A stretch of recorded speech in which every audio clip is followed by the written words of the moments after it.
Devil, my friend. Fashion. Things to wear.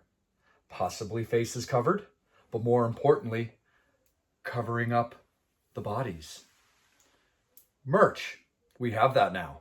We are very, very excited to announce that Vampire and the Devil have partnered with our friends at Rockin' Horror Apparel. They are now taking care of the actual merch, the exclusive merch for the Vampire and Devil podcast, modeled by our very sexy devil right here. Oh, yeah. But we have all kinds of goodies to share with you. Got the hoodies, we got some shirts, we got some tanks coming up, we got some booty shorts, we got all the stuff you want to wear from the Vampire and Devil podcast, thanks to Rockin' Horror. Horns up, fangs out.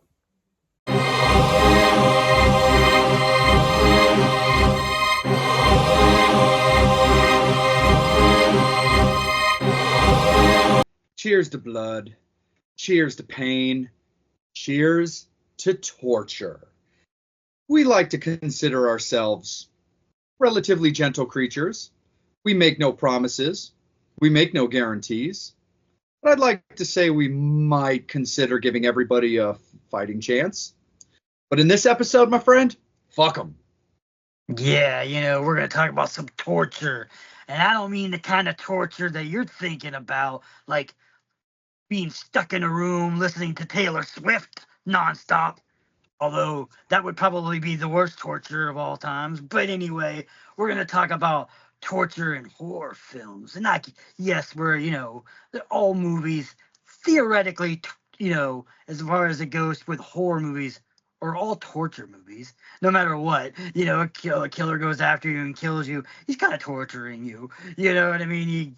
A monster comes out of nowhere and kills you. Yeah, it's kind of torture. But no, we're going to go more into the diabolical and more evilly schemed torture. Absolutely. And I think we've got a good pairing for the Fangs and Infernos when it comes to this one, as we're going to pit Wolf Creek from 2005 against The Collector from 2009. So let's jump right into it, my friend. It's very common, of course, to put a body 6 feet under. So why don't we start off and make our way down to the land of Down Under as we talk about Wolf Creek. Oh, yeah. Like I said, this movie, I remember it coming out and I was like, dude, this is gonna be sick, if you haven't seen this movie, it's like Crocodile Dundee meets, Michael Myers meets Texas Chainsaw Massacre kind of stuff, you know what I mean? It's, there's a lot of things that can kill you from the down under, spiders and snakes and kangaroos and a little bit of Mick. Oh, good old Mickey Mick. Absolutely, man. It's actually, and it's kind of funny. So I, too, remember when this movie came out. I saw it in the theaters, and man, did it piss me off. Like, I didn't, hate it. But I was like, look, somewhere down the line, I know I'm going to put this in my collection, which I did. And I was like, so genuinely annoyed because I'm going to jump up a little bit for us to then go back. Because just for the sake of conversation, I think it's the best way to do it. When the bubble pops on this movie, man, it pops and it's good and it's great. But back then, when I originally saw it, and then subsequently I saw it more often, and then of course got to revisit it much more recently, so it's fresh for this conversation. Is I remember being so ticked off at how long it took for anything really to happen in this movie. And speaking from just on my own feels when it comes to it, is because I remember, and when I rewatched the movie, it backed up that, because obviously the movie's not going to change. It's not going to suddenly morph, over the years. It's still the exact same movie. But I remember being so ticked off at how long it took for any real action or in just what I felt real story, that by the time the awesome killings were happening, I just didn't give a fuck anymore. And again, this, movie's 20 years old. So, a lot can happen in 20 years. You understand things differently. You see things in different ways. But the first way that the movie was put together the early parts of the movie, it was this just kind of strange bad luck, but not the worst luck, mixed with a newborn relationship. It was just strange. You know, it was kids kind of backpacking type style in Australia. Car dies, but then they're just kind of camping. You know, they're just kind of doing their thing. There's no real like violence. There's no real like threats to their safety. They're just kids doing kids things, hanging out, drinking, having a good time at campfires. You know, two of the characters end up breaking off and, you know, realizing I guess they're kind of into each other and have their makeout session and stuff like that. But then when the villain gets introduced, you know, it definitely gets revved up, and there's just some amazingly great killer parts to this movie, no pun intended, but very intended at the same time, that it was just, you know, great in that aspect. But I never liked the just lead up to the movie, because we talk often about the slow burn, but this felt to me like an excruciating burn. But I can't knock a good kill, and there were lots of them.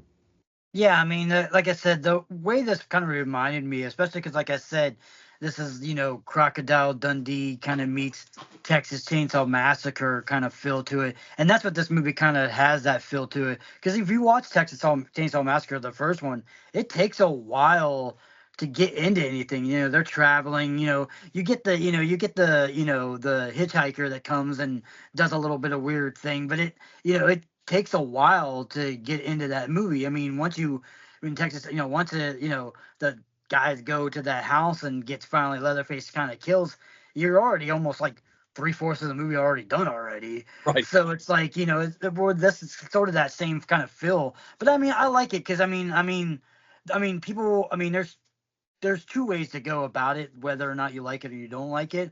I mean, a lot of it's like, a lot of people are like, I just want to get into the kills and get into the groove and get into the guy and get into that. But then they complain where it does that. But then you're like, well, you didn't really get to know the character, so you don't feel sorry for them. And that's why I like about, that's the thing about these movies is like, if, when you get to those ones where they're automatically, people are just getting killed straight up right to begin with, you really don't really give a fuck about these characters. You're like, yeah, kill them. Yeah. Where like, if you get to learn about them and you're like, okay, yeah, this guy's an asshole. Okay, whatever. He can die or whatever. But, you kind of like this person or you like that person. When you get that long characters and this in the story and you learn about these people and stuff like that, you kind of get emotionally involved with it. And that's what, my take on this movie was, they could have just straight up started from these guys just going backpacking. They're straight up to begin with. The car goes out, but then you really don't get the feel for it as much as like, getting to be with them for a little while and know how they are and stuff like that. But like you said, yeah, I mean, it's definitely one of those movies that, yeah, it's, if you're a horror fan and you haven't seen this movie, but you've heard about it, yeah, you're kind of like, okay, when's the shit gonna start going? It does take a while for it to go. It's like, 50 some, you're almost, 3/4 of the way of the movie before anything goes. But then once, like you said, once Mick comes in the picture and you get him and you're not quite sure about him. And like I said, and to me, I mean, it's weird though. I would put him up almost with that same of iconic characters with like your Leatherfaces, your Michael Myers and stuff like that, because he's such a unique character. I mean, he's not really anything that you haven't seen before, but just the way that just his mannerisms and that laugh that he made completely is just so daunting and so chilling. Yeah. That like even on set that he was like freaking out people and like just the way that he was just kind of like doing the way that he was and just his mannerisms and yeah. But yeah, once he gets involved and you realize oh shit, yeah, these guys are in trouble. It's like pedal to the metal, balls to the wall, straight up, right? It goes right into it. And like I said, and he's the kind of serial killer, horrific people that I like. I like the more, he kind of like his character. Like I said, he's very Crocodile Dundee. But another good way to think about him is he's very Freddy Krueger-ish with his like making jokes and kind of playing around with them. But he's very Otis from like Devil's Rejects too, where he's just really vicious and really like, he just doesn't give a fuck. He just wants to like, play around with you and torture you and make you think that you're gonna, that you might make it out alive. But he's usually one step ahead of you the whole entire way. No, for sure. And that's the thing about it. So I definitely give it to you on that one too, where it's like, most of the time you learn like just enough about characters to kind of know that their blood's going to get splattered all over the place, and that's all well and good for some, like I said, like we've also discussed many times, is like learning of a backstory is awesome, and I'm a big fan of it. It's vital in certain ways. This was just a probably more, because it was so focused from the get-go on building the audience's relationships to characters, of which I was not used to ever. Yeah. I've seen a lot of movies and a lot of different designs of movies. Sometimes you do get a little extra time with a character, and sometimes you don't. Sometimes you're like, oh God, I cannot wait for that egotistical jock asshole to just get his head blown off. Like, that's going to be great. And then when it happens 10 minutes later, you're like, thank you. Or just the typical blonde slut. You're like, thank you. Bye. Don't have to see him again. Don't have to hear her voice anymore. It was such a main, I guess to a certain degree, probably even focus when it came to Greg's design and director style for this movie, that I was so unused to having a director so committed to building the characters. So like, it was just crazy watching that movie. I was done with my candy. I was done with my popcorn. I was done with my drink. And I was like, oh my God, they're just making out on a rock, But then it really gets, amped up and revved up like really, really quick. So again, the rewatching of the movies kind of gave me an appreciation for it.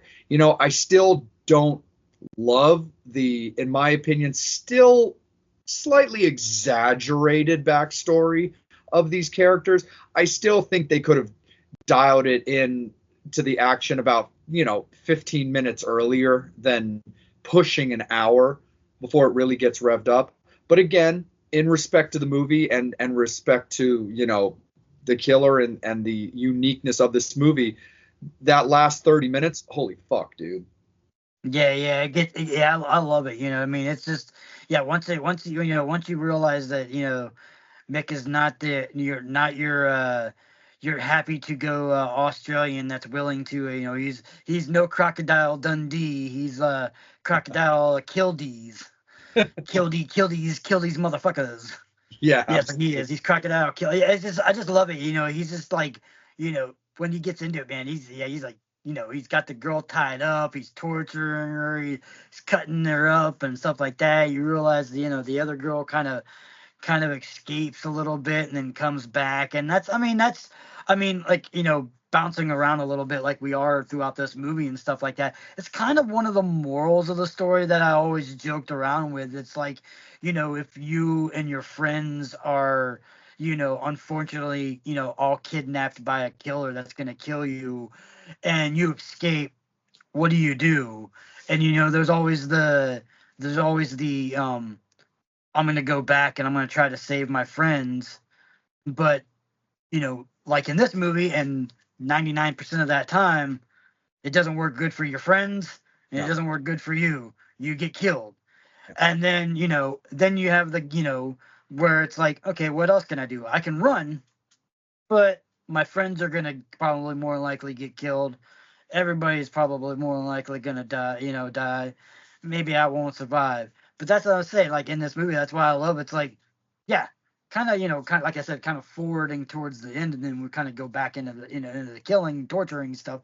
But yeah, the guy who survives does exactly that. He's just like fuck. You don't really see him. It's mostly when he gets into torturing, it's the two girls to begin Yeah. with. You kind of think that maybe this guy already got killed off. So like I said, and the girl gets escaped. She goes, and then she's like, "Oh fuck, I need to try to help my friend." And then she comes back, and then she goes like that, and then bad things happen, and ultimately both of them get whacked, which we'll talk about. But like once you get back into the third guy, the guy that was there, yeah, once you notice him, he escapes. He doesn't even fucking look back once. Nope. He's like, fuck. He's like, I don't even. They might be alive. They might be dead already. I ain't even gonna stick around to figure out. Which ultimately, because he did that, he's the only one that survived. No, totally. And it's funny too, because like I can't help but like mention this a little bit too as as sort of a gag, because again, sometimes it happens when you watch as many movies as we did. I had mixed up a scene in this movie with a scene that we were talking about in a different showdown that won't take away from the showdowns. But as I started thinking about this movie, I was like, oh yeah, that was incorrect in that movie, but it's all right. I get to talk about it again because it's awesome. But no, the fact that Ben is like crucified to a fucking wall, and but exactly, he manages to free himself, which was not easy, because the way he was nailed up there, I can only imagine just how painful that probably was. But it was that exact same thing. And the funny part about it is, again, we'll get into more detail a little bit later when it's apropos to the conversation, but he just bounces, doesn't look back, because again, look, he was only 6 hours into that relationship. So, it's just like, ah, shit, I'll find another hot brunette. But he's just gone. Like, he's just out and about.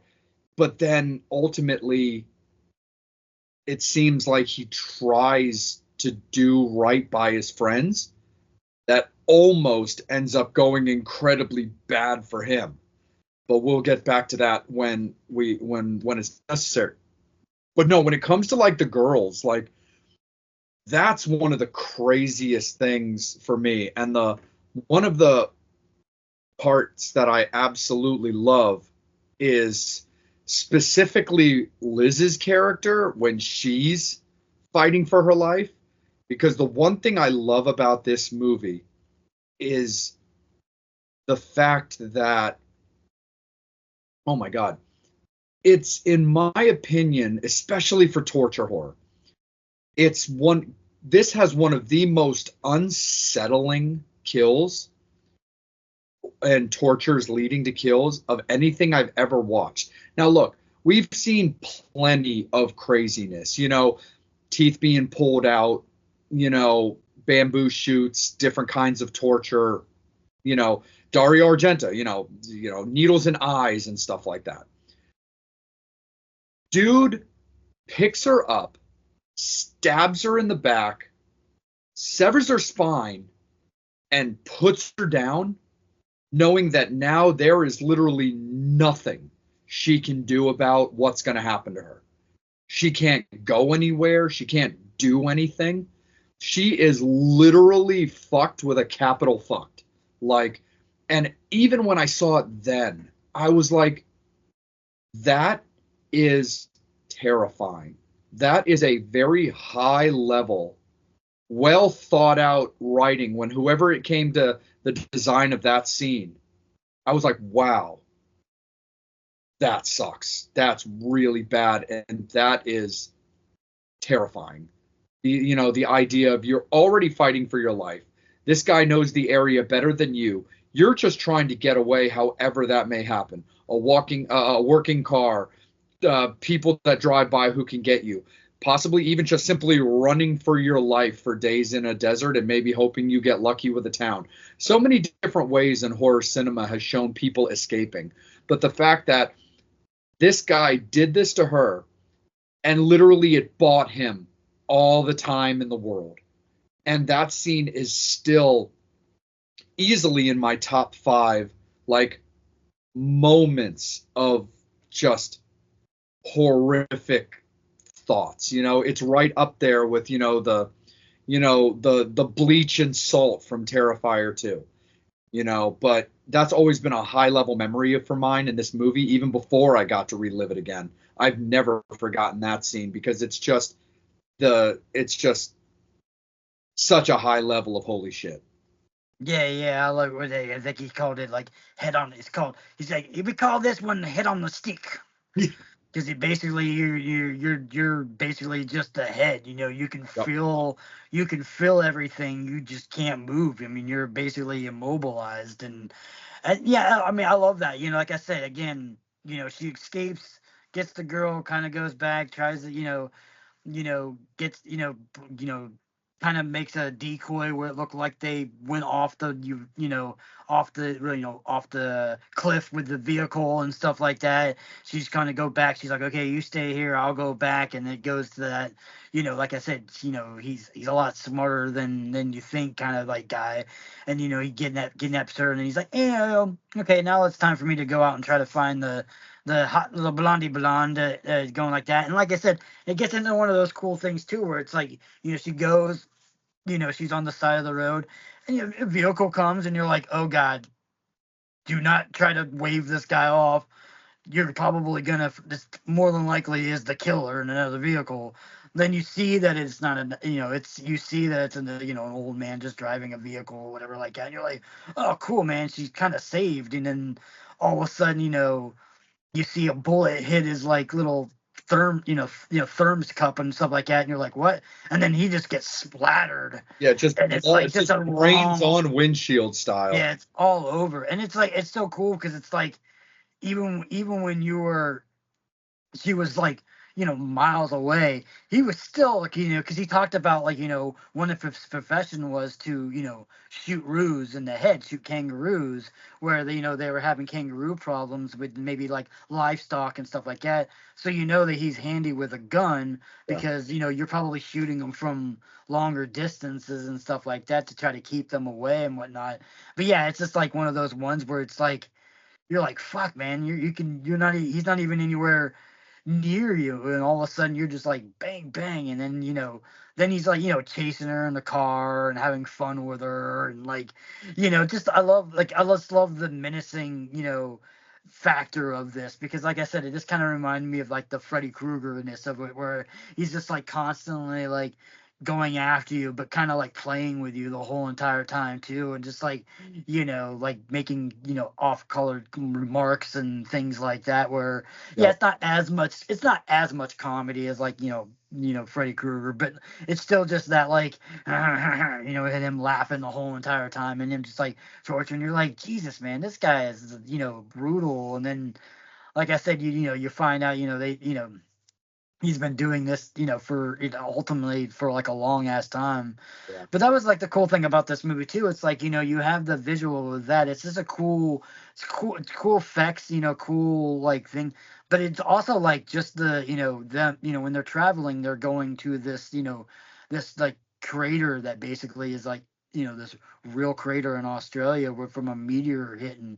And you see like this, it's one of those ones where like, yeah, you see them inside this like thing. You don't really get scope of it until they pull away from it, and you see how big it looks. And it's so cool that like like the drone or the helicopter probably like shot that they got of like of the actual like crater that they were in. You're like, man, it's just so cool. That's the thing about like a lot of these like, especially same thing with the Crocodile Dundee. It was like there were the characters in that movie, but that just the landscape of like Australia to begin with is so great that I love that they use that as part of the character in this movie too, because it's like you can get lost in the woods, and it's like, yeah, but you get lost in some of these outbacks, and like in Australia you're going, I mean, there's literally like thousands and thousands and thousands of miles between anything. So it's like you get stuck in one of those. It's like getting stuck in like, the deserts in California or something like that, where you're pretty much fucked. And it's like, it's they go to that place, and have some bad luck with the car. Of course, there's gonna be bad luck with the car and stuff like that. But it's like, I just love it. I just love that they use the terrain also for for this movie. And like you said, they're foreigner people. They're not from the area. So, even running away, it's like, how, you can run for miles and miles for days and days and not get anywhere. That's, Yeah. I mean, they even tell you about that. Like, even in the movie, they say, like, how many people go missing in the outbacks of Australia, whether it be natural deaths and stuff like that, or just like loosely based off of some of the with Mick's character being loosely based off of some Australian serial killers and stuff like that. They used a little bit of like what this guy was doing, this bookback killer in Australia that was going around, kind of loosely based his character off of that. It's just like we always joke around when we do these movies. It's like, yeah, this is why that's why when I go traveling, I don't go anywhere, because it's like, man, especially places like Australia. You know what I mean? You got that outback. Everything in Australia can kill you, and even evil crocodile Dundees can get you. Absolutely. No, for sure, man. The chasing down of Christie it's so reminiscent to me of Run Rabbit Run from House of a Thousand Corpses, and because it's also got that Jason Voorhees feel where like you're running for your life and a person walking after you is staying in tow. It's so crazy. But yeah, poor little motorist guy gets, brain splattered all over his windshield, and she tries to escape in the car. Dude blows out the tire, the car crashes, and then, without a care in the world, dude just torches her in the trunk of a car, just sets it on fire, and it's just a wrap on that. But now that's leading up to exactly your point on the size of Australia, the distance between mankind, kind of a thing, and humanity, is like Ben getting back to him. He's escaped. He's gotten away. He's good. He gets picked up by like some tourists and driven to like normal society, kind of a thing. That's basically where the movie ends, but that's what leads to like a very interesting postscript to the movie, which there is a Wolf Creek 2, and it allows for a Wolf Creek 2. I personally do think this movie could have been a standalone and still been solid and really good. But, they didn't slouch on the sequel either. I mean, the sequel is of some quality.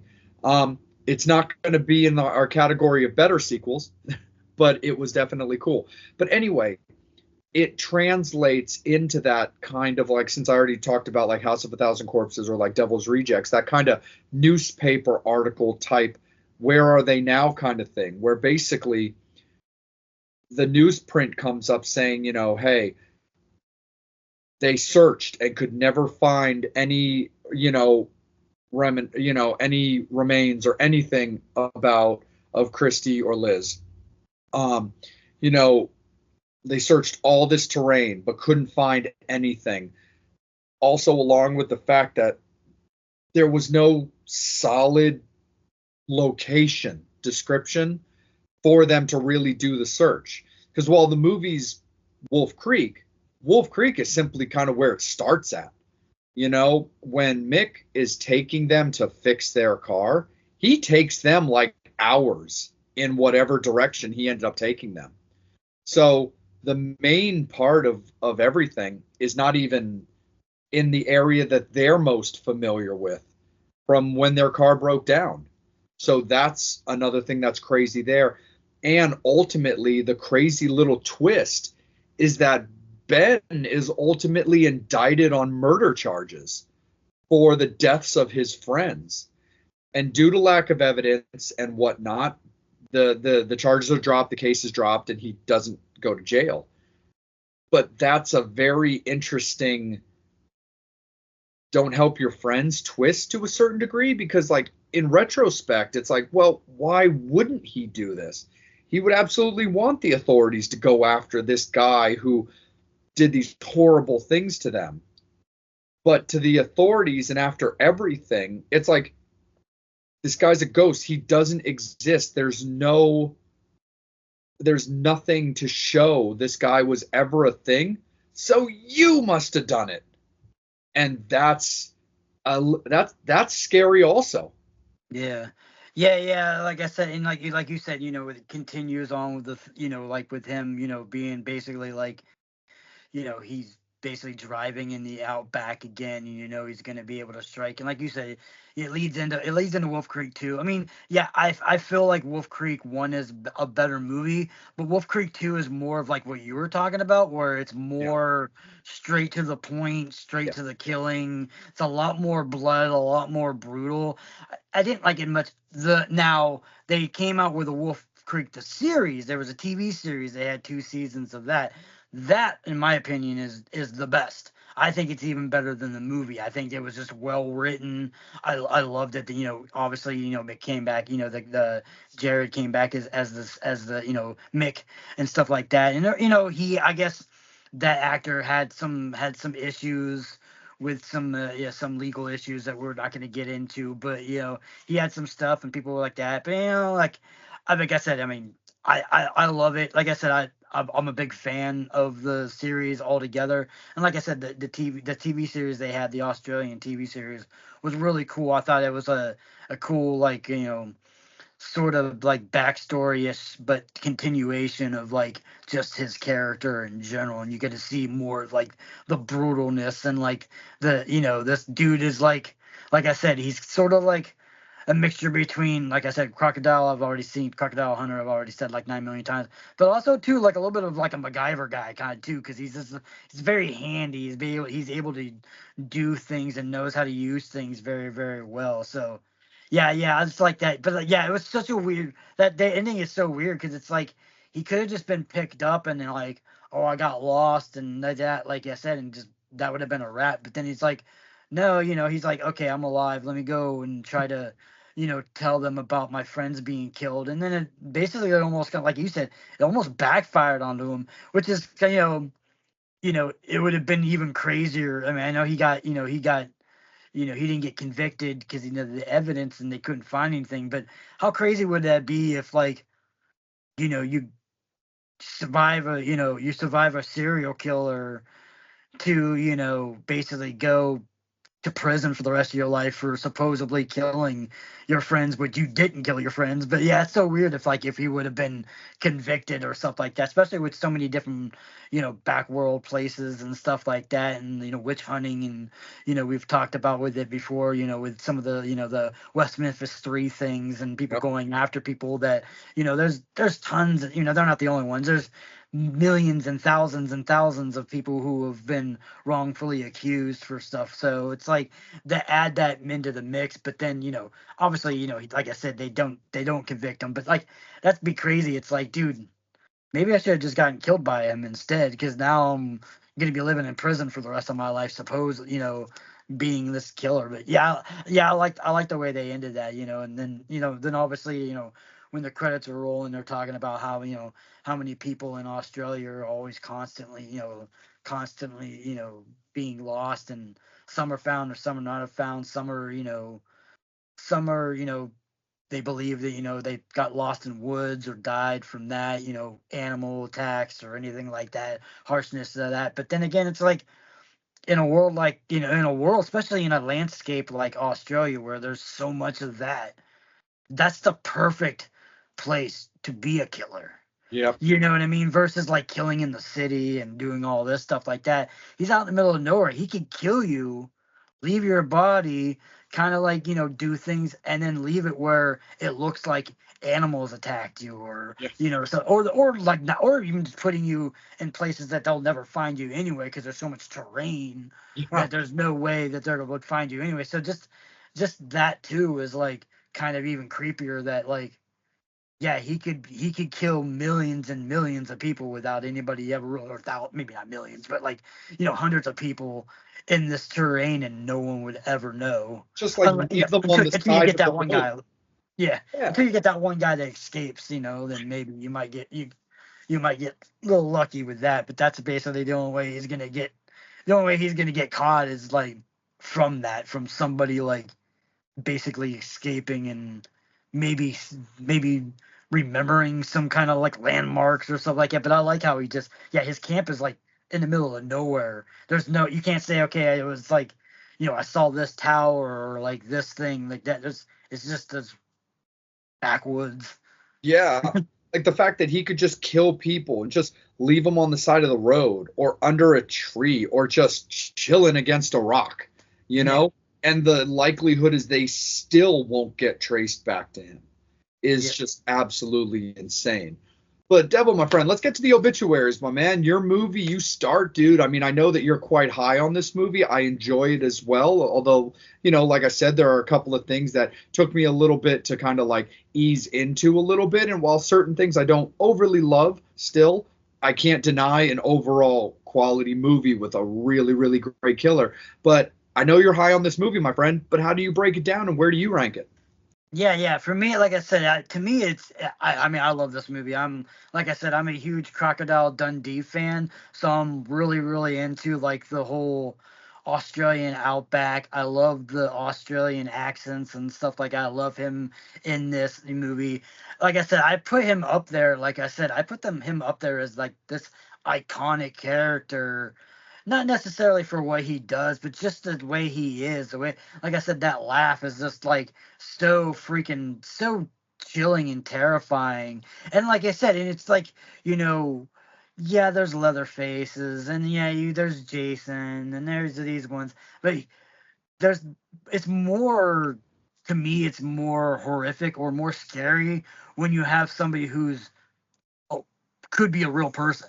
Yeah. This is not just your average regular guy. You know what I mean? It's not like he's some supernatural entity coming after you or whatever like that. This is just some dude that like basically like I said we've already talked about with has free range to find anybody who breaks down in the middle of nowhere to basically do whatever the hell he wants to.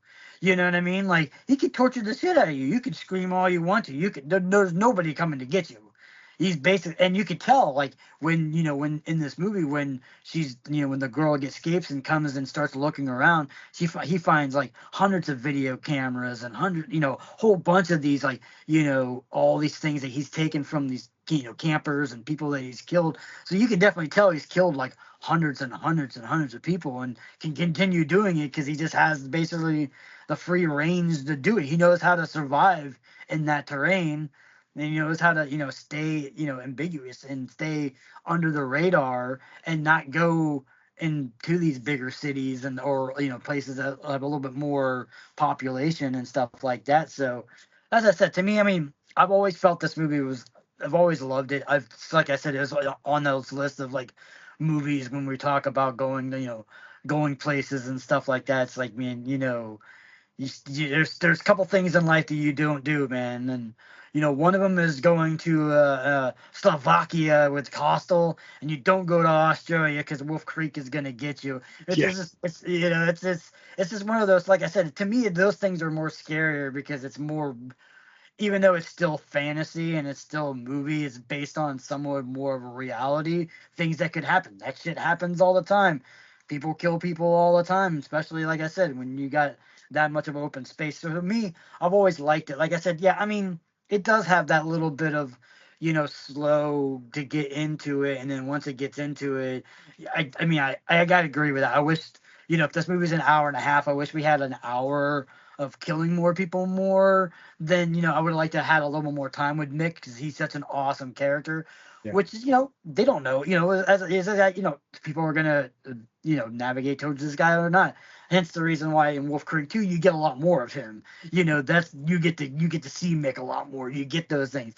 You get those, those one-liners and stuff like that. He does is more in those movies versus this movie. But yeah, like I said, this movie I've always been a fond of, and I just love the whole, that outback horror and stuff like that. So for me, it's gonna be high. I'm always gonna score this movie high as far as that. So for me, it's always gonna be 8.0. Cool, man. I'll give you that one for sure. Like again, for me, it took me a little while to get into this movie. So like, again, I can respect and appreciate the ability to get to know your characters more than the average horror movie. But like you said, I've always hated just the exaggerated like build up to the movie, which, always did give it a little bit of hurt when it came to like my scores and stuff like that. But I can't deny a great character. I mean, yeah, he's not going to be on the Mount Rushmore of horror villains. It's simply too established based off of longevity of a character, cult following of a character, and practically, merchandise blood from a stoning of characters. So he's never going to be on a Mount Rushmore. But like people will talk, like for example, people talk all the time about the big four of thrash. I personally happen to be a second tier of thrash fan because I'm not the world's biggest thrash guy when it comes to my metal, but I respect the big four. I like the big four, but I really like that second tier of bands, the Death Angels, the Overkills, and the Testaments of the world. So like, that's the cool thing about Mick's character is like, he's not going to get seen up there, but he's like just right there as far as like just new age or second tier or just quality, cool guy, where even if you're not already familiar with him, I feel like he's somebody that people could get behind very easily. Again, specifically talking about his character in these movies, the actor situation's real life is his own situation, has nothing to do with us, and we're not going to judge a person for stuff we don't know. But as far as the film character, it's absolutely great. I love the kills. They're of such high quality, and like I said, the paralyzation of Liz is still so high up on my fear scale. Ultimately, though, when it does come to the movie, it is a 7 for myself. That's just how I kind of see the movie based off like what I'm getting versus how I had to wait for it. But again, ultimately, between the two of us, with a solid like meet in the middle, I still think it would give the movie collectively a solid 7.5 between the two of us, which I still think is really good for this movie, assuming that, you agree on that. Oh yeah, man, 7.5 is good. I'm always good to meet in the middle. Cool, man. Sounds good. So that's the way it's going to be, Fangs and Infernos. Starting it off on the obituaries, Wolf Creek, 2005, The Devil's Pick, 7.5. That's the way it's going to be. Now, here's the interesting thing about us continuing on in this particular showdown. We're going from like huge terrain of where like the Devil's Playground is damn near a whole country. Because like we talked about, these victims end up in certain degree kind of all over Australia. Like who knows what direction, because they were traveling already to a certain point for breakdown, ultimately got taken somewhere, and then in the attempt of fleeing, still ended up in other places. So that's insane that the entire buildup of Wolf Creek, it's like one giant playpen of an entire country. Now we get to talk about pretty much a death house where the Collector from 2009 is much more, booby-trapped house, very, very Saw-esque. And, that's actually something that we're going to touch on. There's a reason why I say it the way that I do. But this movie is very, very, like, cool the way it's put together. It's much more of that, like, H.H. Holmes Murder Castle style. Yeah. I mean, like I said, when the Collector came out, it's such a cool movie too. It's like a cool concept, you know what I mean?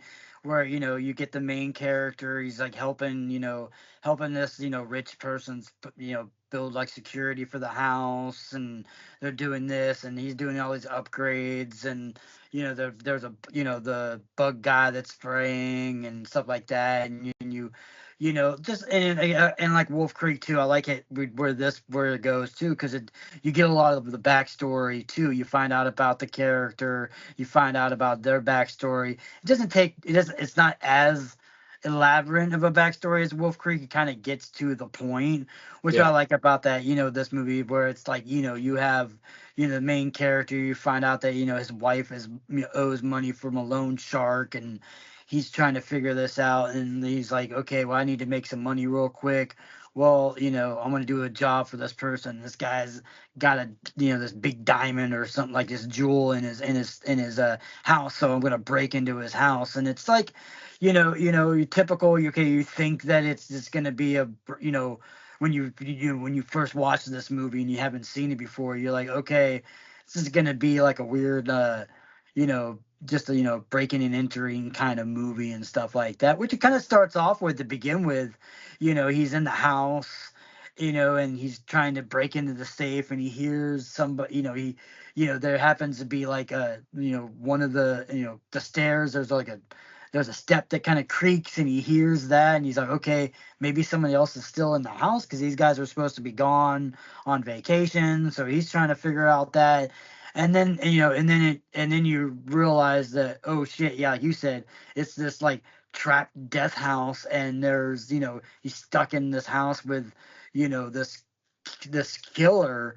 So you have like that aspect where it's like cat and mouse throughout the whole entire movie, which I always found was fun in this movie. But my like you were talking about with issues and stuff like that, where it took so long to build in the characters and stuff like that, where this one, it's like it's almost the kind of opposite to it, where it's real fast paced. You get right into the shit.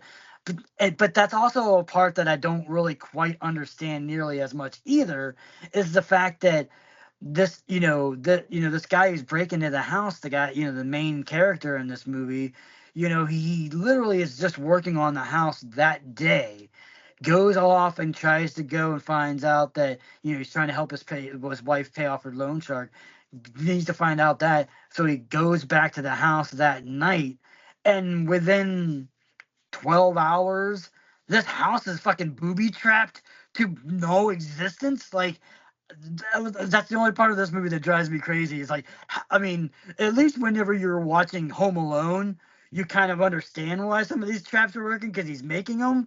But yet, and don't get me wrong, the booby traps in this freaking in the house are amazing. I mean, once we get into that, that's probably one of the coolest parts of this movie, is the traps and the elaborance of the traps. And like we were saying, as we'll talk a little bit later too, the Saw, it has a lot of that Saw reference with these traps and stuff like that. But it's like, how in that short of a period of time do you make that house that torturous? Where, we'll talk about some of the traps and stuff like that, when we're doing it. But it's like, how did you have enough time to wire this room into this thing? Bear trap, 9 million bear traps in this one. Have another room that's got like fucking like acid shit on the floor and all this other shit. All the the bars and everything. It's like, I mean, this is like, I get it. This guy is probably a professional, and he keeps he knows his torture.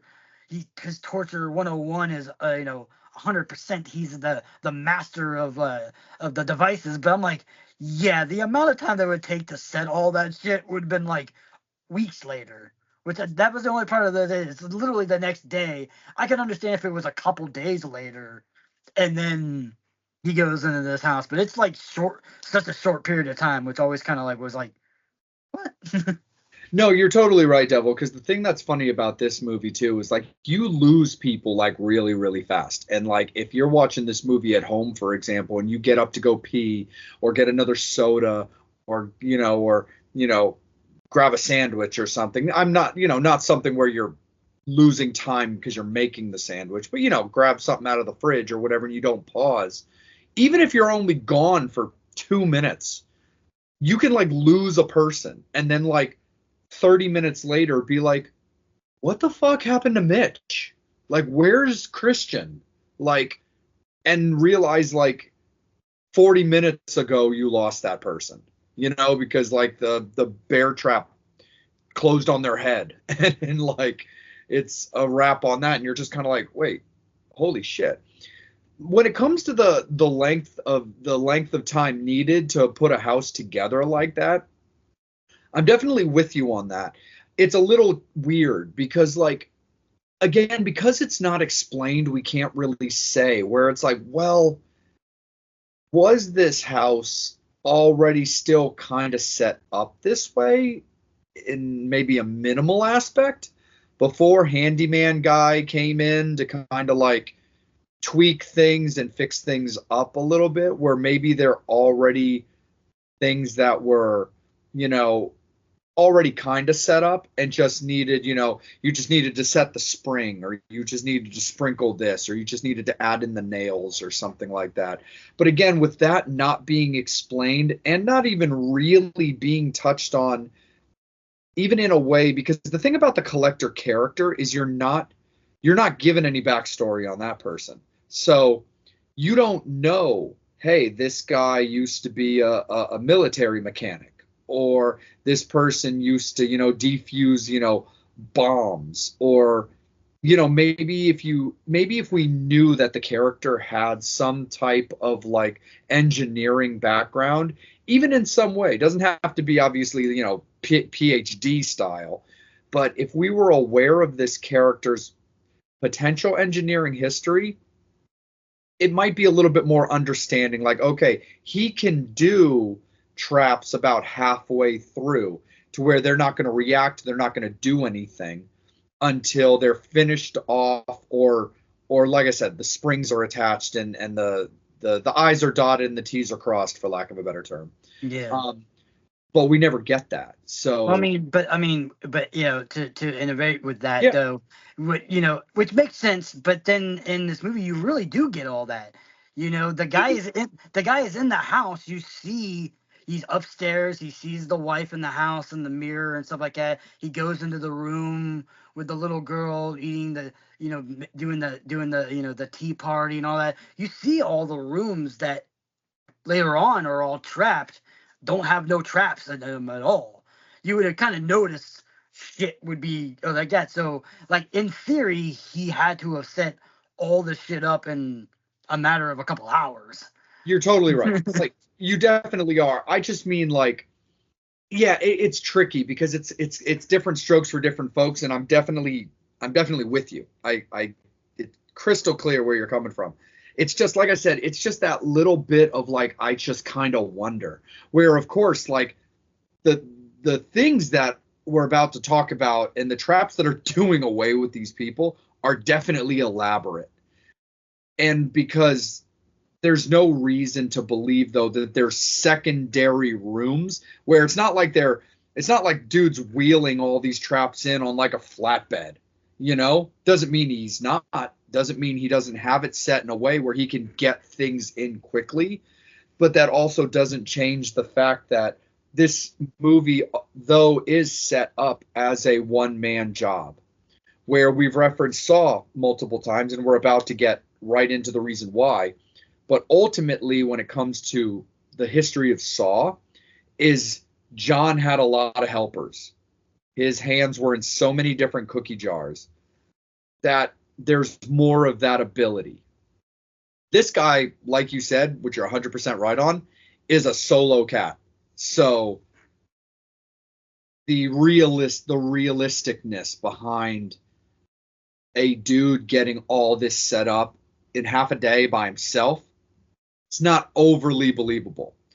I like to suspend disbelief for the facts that I absolutely love the way these fuckers are offed.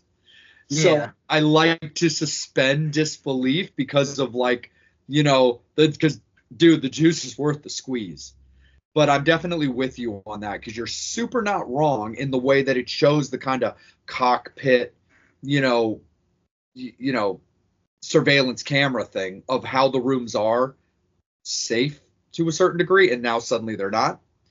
But there is also that little bit where it's kind of like, well, he could have had certain things kind of ready to go until they're put into place. It's just slightly more, I think, close to a continuity error than not. Doesn't take away from the fun. But you kind of can't help but be like, yeah, but really?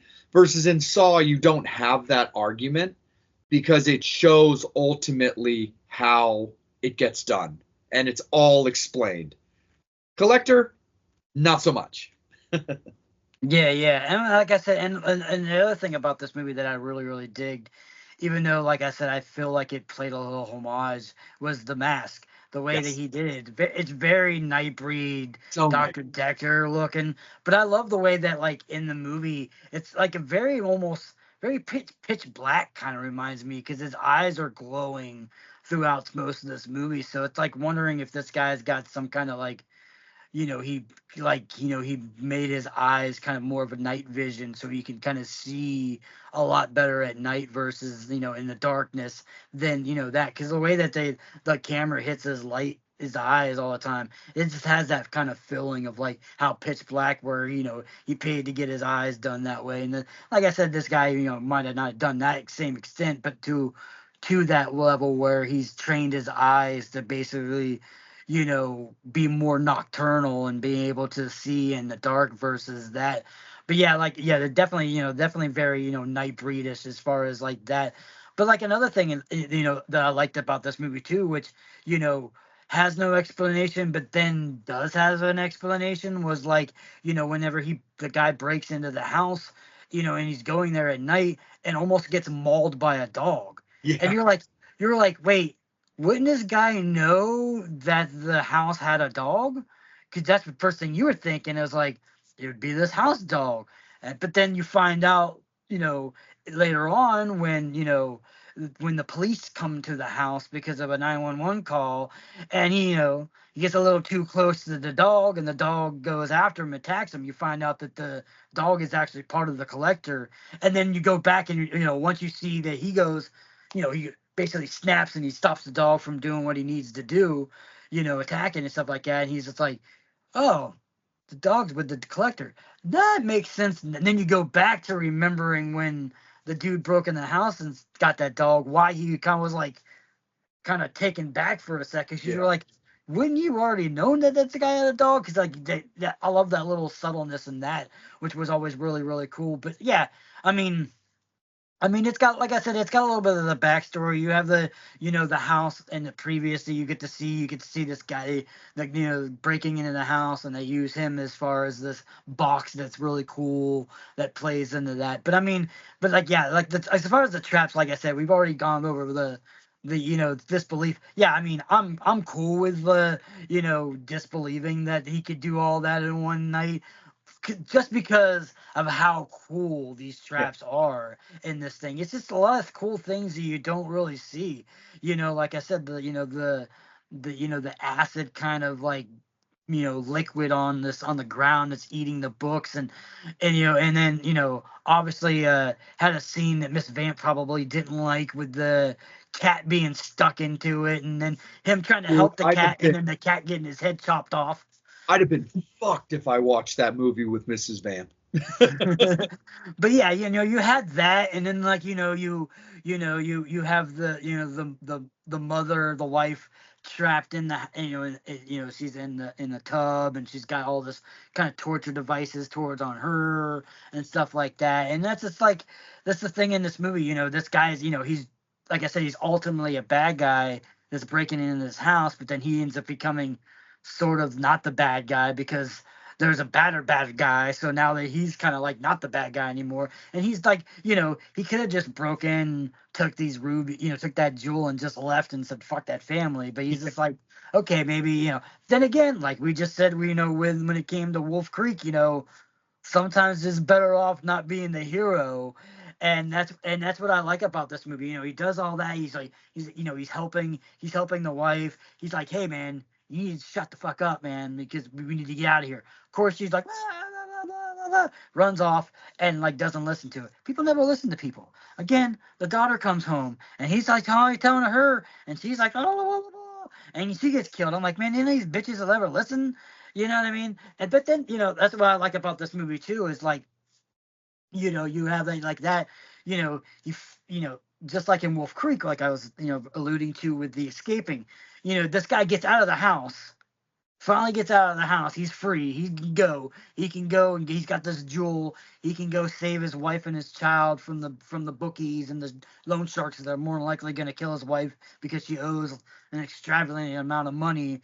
And, he happens, lightning goes off and he hears a noise, and he happens to see the little girl that he kind of played around with in the window, and it's like, oh shit, she is in the house still.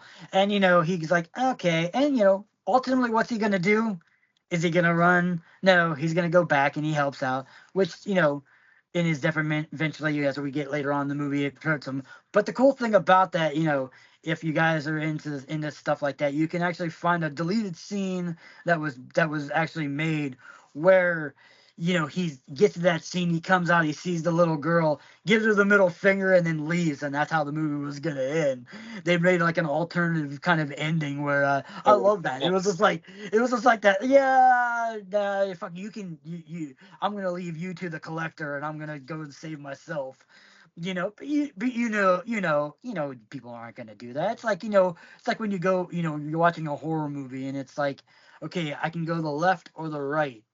Okay, I'm gonna go left. If they went right, they would have survived, but then the movie would have been 30 seconds long. So they're gonna go left. They're gonna take the section. They're gonna go into a house they shouldn't go into. They're gonna do this, they're gonna do that.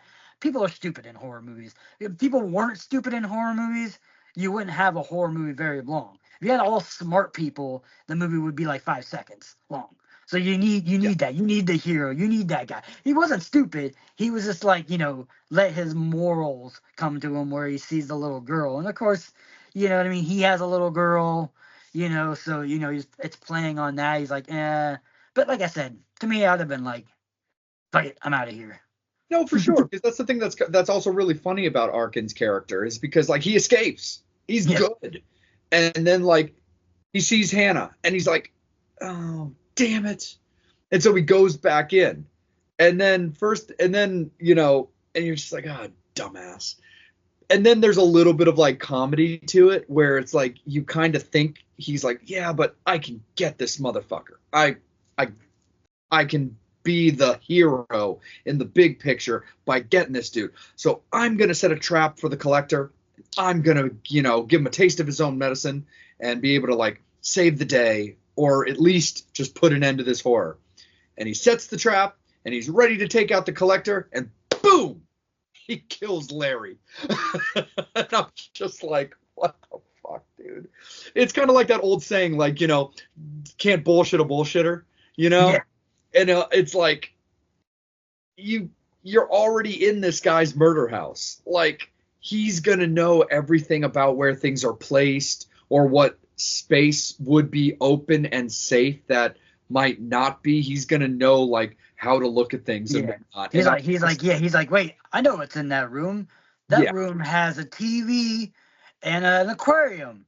Oh, these motherfuckers are going to try to electrocute me. Oh, I'm going to throw Mr. Dude in the box there and let you electrocute him. Yeah. You're like, aha, sucker. And I'm just like, bitch. I'm like, oh my God, dude. It's like, look, dude, A for effort, F for execution or whatever. And it's just like, oh my God. And then, you ultimately get the police officer that shows up and he's all like, yeah, okay, I'm doing my job. I'm responding to this 911 call. And then just like you said, he's checking around. He's like, all right, this is pretty crazy looking. Well, I need to go. It's like, nah, you're just going to get your throat like ripped out by a dog. And you're just like, oh, well, so much for that hero. So another hero out, another hero down. And, but, the dog, and another reason why, I couldn't have watched this movie with Mrs. Vamp is the dog doesn't even survive. So it's like, dude, this movie is not pet friendly. So it's like, okay, that is, not a good thing when it comes to there. Plus it has spiders. Yep. And she's not a predominant spider scenes. Yes. So this movie just ultimately is not for her. Because when we watch horror movies, neither one of us have seen, or movies that I've seen and either definitely remember or just haven't seen in a while, is sometimes you'll be like, does the dog die or does the cat die? And there are times that I'll look at her and be like, I don't actually remember.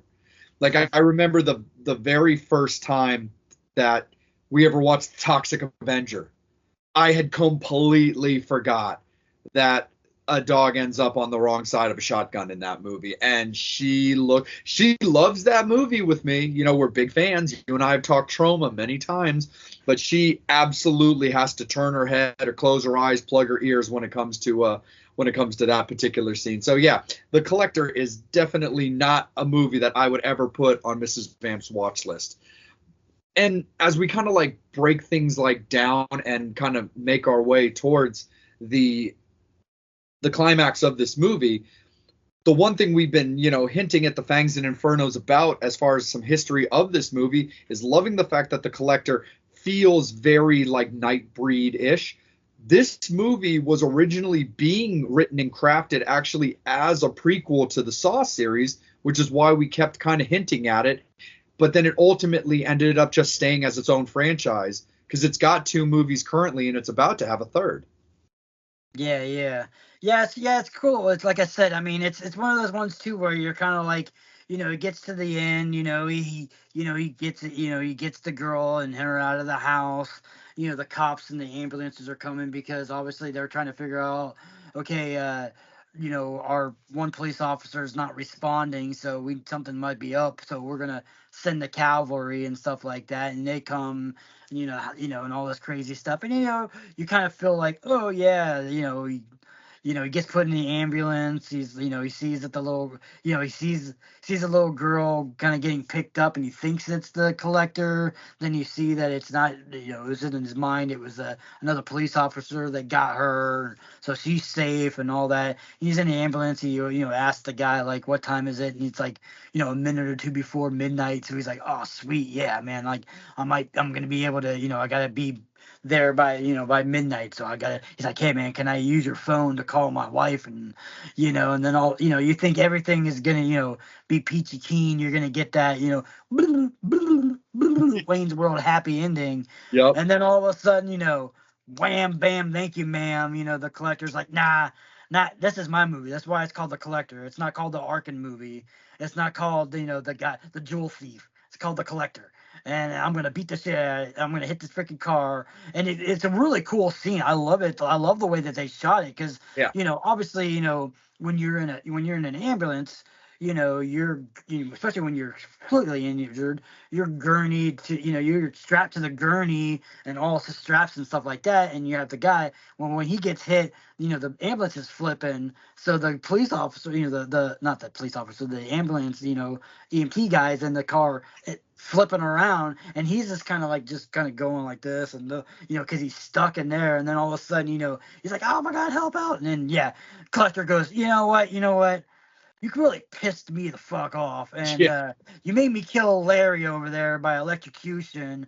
You got the girl away. Didn't he tell you that this is part of the game and he needs somebody? Yeah, you're coming with me. And like I said, if you want to continue on with the story, it does continue on with his character, a little bit in the 2 and stuff like that, which gets into it. Yeah, we are, and then we're just got announced not that long ago that The Collector 3 is going to be coming out. So I'm looking forward to that. Like I said, I liked this movie. I liked the second movie. It's called the Collection. I thought it was a good continuation. I feel like it's one of those ones that's like maybe not as great as the original, but still in that ballpark where it's still just as good. I think I think The Collector is a little bit better than The Collection, but it's still a well done movie and it's still a good movie. So I mean, as far as if people are haven't seen the second part, definitely go into it because I mean it's cool continuation for from the first movie. They definitely put thought into it when they were working on this second movie. They definitely, they didn't just throw something together, cash grab style, And so, so ultimately when it comes to the final spot of this movie, it's just like what you were saying, before we get into the obituaries, is the fact that, the collector, kills all the EMT guys, and he basically is like, look, man, I had my collection, and my victim, and you had to just come on in, all big dick swinging man, and you had to fuck it all up, so now you're in my collection. I love the fact that there's a post-credit scene of like him just trapped in a trunk, which I think is awesome, with the collector just looking at him, while he's in there basically like, I'm gonna fuck you up. And Collector's probably like, yeah, you'd like to think that, wouldn't you? Yeah, he kicks the box. He's like, shut up, bitch. Yeah, pretty much. And I was like, that's awesome. I was like, yes. Because I do, and that's the other thing that's also kind of fun about this particular showdown as well, is like it's two villains that are just like unapologetically fuck your feelings, like, I'm better than you. You just good luck with your empty threats. That's all they are. But it's a cool movie. It's fun, so there's a little bit of that happiness with Hannah getting away, but ultimately the Collector, he doesn't get what he wants, but he gets what he needs, to continue on with his day. So, and I'm with you, Collection is a lot of fun. I still would side with the Collector, but Collection definitely isn't without its charm. So I am curious about whenever Collector 2 or 3 or whatever they actually plan to call it comes out. I look forward to it. I think it's going to be I definitely think it's going to be a fun one. So I'll tell you, Devil, when it comes to the obituaries for this particular movie, the one thing is I give this movie high marks myself, but I do find that as much as I love all the kills, and I think it's a very solid movie for me, it's got equals. There's other options when it comes to this particular kind of a horror movie. It's got other franchises that have that kind of design, and it's not only just about Saw. There's definitely other like franchises about a particular person collecting things or torturing people. Like we said at the beginning of the discussion, like even something like Hostel is still in that ballpark of things, because it's still, if anything, it's almost kind of like a Collector kind of a thing, because it's, being overseas in Europe and staying in a hostel, but being collected and then ultimately tortured. So there's definitely other things in that ballpark, but I love the subtle, references to other movies, whether intentional or not. Some people might not love the fact that the Collector looks, like, Decker from Nightbreed. I personally don't hate it just because of how much I love Nightbreed. And it's not like they're trying to give a secondary Decker story. It just has nothing to do with that. It just has simplicity type things. You can take other movies of like torture-ish or home invasion-ness, where you take something like, The Strangers, and you take a movie like The Purge, there's subtle simplicity and matching situations in those. Just with the masks themselves, there are stuff that looks the same in various parts of those different franchises. So there are certain things when it comes to these. And while I do love the Collector, I can't not acknowledge the fact that the Collector does have franchise, not parodies, but it's got other franchises that are kind of in that genre where you really don't have as much of a comparison with something like Wolf Creek, which I think is something that's very strong for Wolf Creek. Yeah, you still have ultimately that villain that can torture, but the use of the giant Australian outback, as like his giant playpen is a very, very cool concept. And I love the fact that it's incredibly unique to that series. But anyway, when it comes to the Collector, I really do love it. The kills are top notch, very bloody, very horrific. You remember them. There's a little bit of comedy that comes with it as well, when you do get the idea of like, here's the police to come and save the day. Awesome. Because the thing that's also hilarious about it is the policeman has got the Collector technically. He's got him like caught like red-handed, like his hand is in the cookie jar dragging a body, and the Collector just stands there. And then all of a sudden the dog runs into scene and just takes out the cop. And you're just like, what? Like, of course, there's just an answer to everything.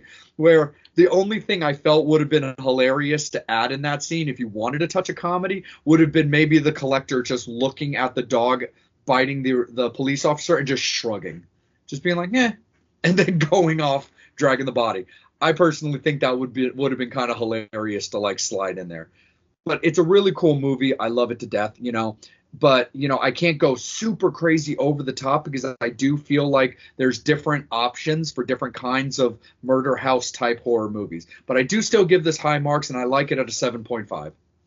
Oh yeah, yeah. I mean, I definitely agree with you on that one too, because it's like, yeah. It's just a cool. Like I said, the collector is such a cool character, but he's like got a lot of like little bits and pieces that are from other things. You know what I mean? Like I definitely agree with that.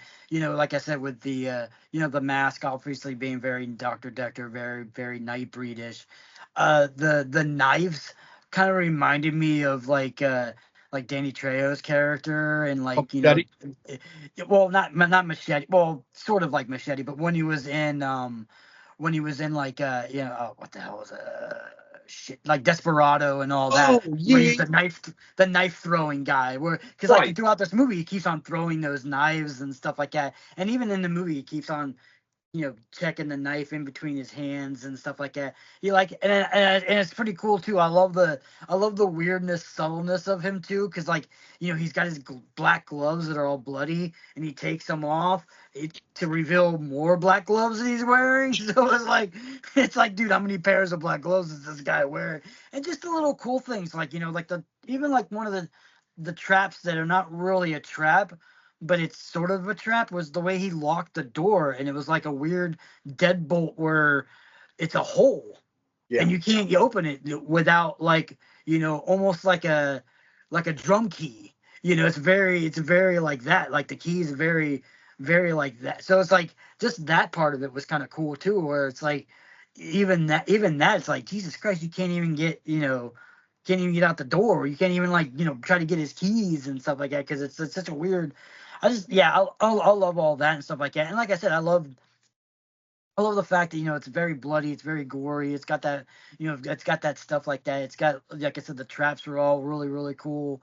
The main guy Arkin kind of reminds me of like a Bruce Willis character in Die Hard, where he's just constantly getting fucked and mangled and bloody, but doesn't die throughout this movie. Like, as much shit as happens to him, he should have bled out by now, but like still survives this movie. So it's like one of those ones, like because he's gonna be, he's that, typical, hero character now. So now he can take a lot more pain and a lot more blood loss than the normal person. But yeah, I mean, I like it because it gives you that, that sense of hope, and then like I said, smacks you in the face with it all of a sudden. You're like, no, nope, nope, nope.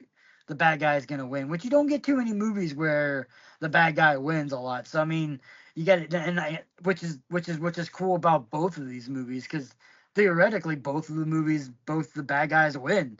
Yeah. Both bad guys won. So one up for the bad guys, and in this kind of, where a lot of times bad guys don't tend to live through their movies. You know what I mean? It's a moral thing, and you can't be a bad guy. But everybody wants to be the bad guy. So Yeah. yeah, I mean, like I said, like I agree. I mean, I would go. I wouldn't go as really as high as 7.5. I'm not 7. I think just because I really love the movie and I dig it. It's a fun movie. It's a movie I can watch a million times. But like you said, there's there's a lot of like originality to it, where things you haven't seen or things you've seen before, like the trapping in the house, the Home Alone-ish. But it's like a lot of like so much stuff that you've seen, kind of, but you've seen in other movies that's kind of like patchwork into this, into that, and that. Like a little bit of this, a little bit of that. And like you said with Wolf Creek, I think even though it's not 100% original, it's just something you haven't seen in the sense of like that type of stuff, versus with the collector, you've kind of seen that kind of stuff with these, especially when we're getting into these torture films and stuff like that. It's got a lot of that, Saul and things like that we said before. So yeah, for me it's definitely a good solid 7.0, which is, Cool, now we man. got to figure out where we want to go with that, because 2.5s don't work here. Exactly. But ultimately, here's the way that I think is kind of the best way for us to look at it. I think you'll agree is so, and I mean, I'll come out and say it because, we don't have a problem like it. acknowledging or admitting certain things at the detriment of my movie versus yours.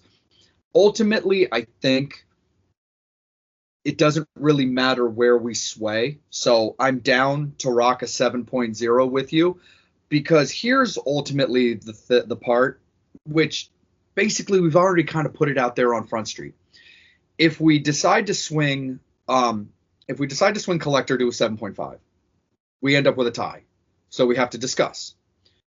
We're kind of doing the discussion right now, because whether we talk about it right now, which we are, or talk about it in 2 minutes because we agree at 7.5, ultimately, while I do think the torturous aspect in Collector is actually higher than Wolf Creek, there's two particular aspects of Wolf Creek that I think are very worth acknowledging and deserve a certain amount of respect. One is the fact that, unlike the Collector, Wolf Creek doesn't specifically have anything else that complements it from other franchises. They're similar characters, like we talked about. I think the best way to kind of look at Mick is Otis, because you can even look at a scene like in The Devil's Rejects when he takes Banjo and Sullivan out to the desert to dig up the guns, and then ultimately tortures and kills them to a certain degree.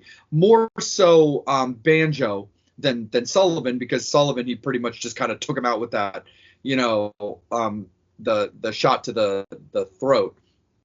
But it was like, it's more stands on its own, but also the character of Mick is so much more diabolical in the way he tortures people, because it's so personal and it's so in your face. Having somebody tortured to death by machinery, or even if you get your hands dirty a little bit, which the Collector definitely does, ultimately it's about the traps. With Wolf Creek, it's Mick doing it and looking in your eyes while he's doing it to you, which I think ultimately gives it that realistic, like you referred to it, this person could honestly exist. Whether or not, again, using him as an example, because it's the closest, whether or not H.H. Holmes really did, yes, he was a real life person, but whether the murder castle existed in real life is still kind of up for debate. But serial killers, people doing terrible things, has a laundry list of documentation of real life situations. So that's the reason I kind of see it where the bottom line is, I do see the edge going to Wolf Creek for those reasons. So ultimately swinging Collector down to a 7 is probably ultimately the best way to do it, to give it that separation. Even though at a 7.5 to 7.5 doesn't change the fact that, of course, we ultimately still would pick a winner. Yeah. I mean, I definitely agree with that, because, like I said, if it would have gone, if we even, like I said, with a tie, I think where our basis of this, as far as this movie being a tiebreaker, would be the characters themselves, where the Collector versus Mick.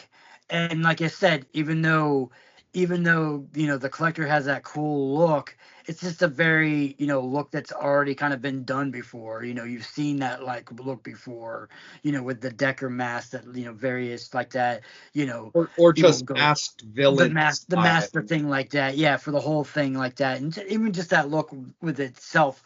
But like I said, I mean, if, like you said, if you're gonna do the Mount Rushmore, like you've used that one with the main guys, and then you start thinking of like a second tier, Mick may be in that second tier, but if he's not in the second tier, he'd be in the third tier or somewhere in there, where the Collector would definitely be on that, I think, people's level, but I don't think he would be as high up on a tier versus Mick, because Mick is such a standout character, and that whole like I said, just the way he embodied the character, the realness of him, the laugh and stuff like that. You would base it on which character do you think is more iconic, or which character you think is more scarier or menacing or more more badass and stuff like that. And like I think Mick would ultimately, you know, if there was a battle, I think you know, Mick would fuck him up. You know what I mean? Like I said, I mean, yeah, And there's traps and stuff like that, but it's hard to do traps when you're out in the middle of the woods. There's true, nothing. and There's nothing but to also nothing to connect it. ultimately, horror fans collectively, they're gonna put John Kramer on a higher pedestal too than they're gonna put the Collector. Yeah. So yeah, so like I said, yeah. So I mean, like I'm agree. I'm like we can either, I mean, we can either drop, you know, the Collector to 7.0 and you know, or we do 7.5 each and you know, still give the win to Wolf Creek. Either way, like I said, I think ultimately, like as much as like I said, as much as I love the Collector movie and as much as I love that character, I mean, Nick is just a fun character. I love that, just that dirtiness and grittiness and just like overly sexual nature that he is, and just the, you know, nastiness and stuff like that. Like I said, like I said, I've already heard, you know, before, the Crocodile Dundee, but you know, very kind of almost, he's very much like a WWE character too. He's just over the top, kind of like, you know, just the way that he just his mannerisms. It's like I feel like he's definitely a more iconic character as far as than versus the Collector. Like I said, not saying that the Collector isn't on the, you know, on somebody's radar as an awesome villain, and you know, deserves to be on you know, on that, you know, on the scope of it. But I think good old Mick is a little bit higher on that. I'm with you on that one. So for the sake of, you know, separation and stuff, we'll knock the Collector down a half point. We'll give it a 7 on that one, which, don't get me wrong, Fangs and Infernos, that's still a very quality mark. It's a very, very good movie. It's a really solid franchise so far that we, you know, hopefully still continues up and holds up to par, and doesn't take any like backsliding due to more movies coming out, you know, because just like Devil said, we've got 2 Wolf Creek movies, but we've also got a very quality TV franchise as well that really gives it a good, you know, round out for an overall franchise, which is very, very cool. So hopefully with the Collector and the Collection already being out, whatever they do for the 3rd installment, hopefully it stays on par. But that's the way we're going to do it, fans. Ultimately, the fact of the matter is, a masked killer, and for the sake of various booby traps in a house, is a little bit more redundant than a standalone character that looks you in the eye and has a whole country as his playground, which doesn't really have a counterpart. Like we said, there are other horror villains that you can see glimpses of in Mick's character. But the fact of the matter is, Mick is only Mick versus the Collector could be anybody. So that's the way that we're going to do it, Fangs and Infernos, with a 7.5 to Wolf Creek and a 7.0 for the Collector. Victory to the devil as Wolf Creek takes out the Collector in this particular showdown, Fangs and Infernos. As always, shout out to our beloved sponsors and partners of Vampire and Devil podcast. We love you guys so much for being involved with us. See you soon. Horns up. Fangs out. Devil, my friend. Oh, yeah. I think if there's anybody who would know hot things, it's you. Oh yeah. So I think it's only right that you let our beloved Fangs know what they can order now, courtesy of Coney Island. Oh yeah, man. We're in the kitchen. You know it gets hot in the kitchen. And what else better for your finger foods, for your tacos, for your victims that you may be eating? Maybe some sauce. And you should get it from the sauce boss. Coney Island sauce. Oh yeah. Get some of that good stuff. Oh yeah. You like to sprinkle it on anything. You could sprinkle it on your fingers. Sprinkle it on your toes. Sprinkle it on your hose. Anything you want to sprinkle goes. Absolutely. We have partnered with Coney Island Saucery. Aaron is fantastic. We really appreciate all the love he's given to the show, and we're very, very pleased and honored to be a part of him. So he's got 4 sauces out of various heat levels to enjoy on all your various foods, but also for anybody who is already following his socials, our socials, or is about to be, newly announced partnership with Slayer. Oh yeah, Coney it's gonna Island be burning sauce. to fire. Oh yeah, Coney Island Saucery does have a Slayer brand hot sauce coming out very, very soon. And so make sure that you check that out for all your various levels of spice. This is Vampire and the Devil, Coney Island Saucery. Horns up, fangs out. Devil, my friend, I think it's time that we spill the tea. Brutalities. Vampire and Devil podcast couldn't be more excited, more humbled to let you all know that we have partnered with very dear friends of ours for a long time in Brutalities. And there's so much great stuff, so many flavors, so much to enjoy, and we're going to talk to you a little bit about it. Isn't that right there, my friend? Oh yeah, we like it hot. Of course, the Inferno likes it hot. Do you like the hot tea? Well, you might as well get some brutality. Yeah, horror movies, puns, rock and roll. Brutality's got it all. Absolutely. When it comes to the vampire, you know that he's going to absolutely gravitate towards that Nosferatu or that Nosferatu brew. Absolutely a favorite of mine. And we got to show a little bit love to, by all means, the biggest franchise in horror right now. That would be Terrifier. So Brutalities has brought you Terrifier. But that's just from the vampire. The devil has some favorites of his own. Oh yeah, do you like the movie Pumpkinhead? Well, how about a little pumpkin bread for your throat holes? And like I said, with the rock and roll fans and the horror fans, Wednesday 13 fans, do you like Wednesday 13 and tea? How about a couple of those? With the Summertime Suicide and a couple other ones too. So if you like Wednesday 13 and you like the tea and you like the brutalities, go to the website. Absolutely. And so, of course, we like to look out for those that look out for us. We love you, Fangs. We love you, Infernos. But as a courtesy from Brutalities to be bestowed on you, we have that Vampire and Devil coupon code, don't we, my friend? Oh yeah, you want to save a little dough, little cheddar, maybe buy some more shit? Go on the line, Brutalities, type in Vampire and Devil, and you get 10% off your order. Oh yeah. Oh yeah, definitely. So it's getting into the chilly weather. People need to warm their bones. They need to warm what little skin they may or may not have. But Brutalities is the way to get it done. So that's the way it's going to be because Vampire and Devil said so. Horns up, fangs out for Brutalities.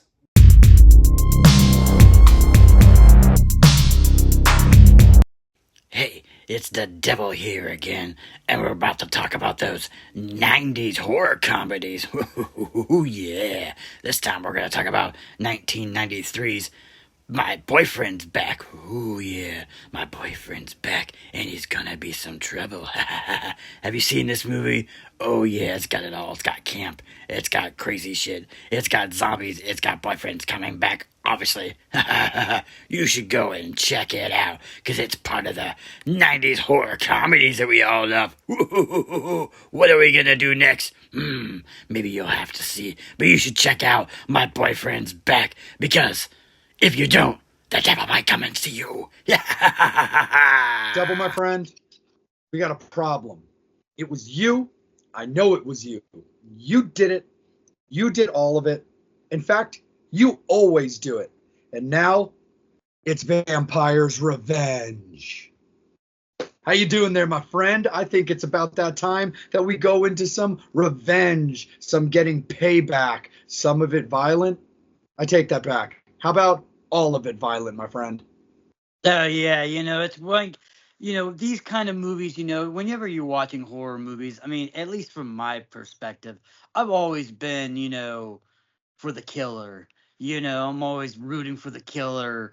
I hate those damn teenagers and those damn sex fiend crackheads and shit like that. You're always like, fuck those guys. I hope the killer kills them. But once in a while, you see a movie where, you got some evil bad people, which, yeah, maybe they're stepping over the line a little bit and they're doing some stuff that we don't completely agree with sometimes.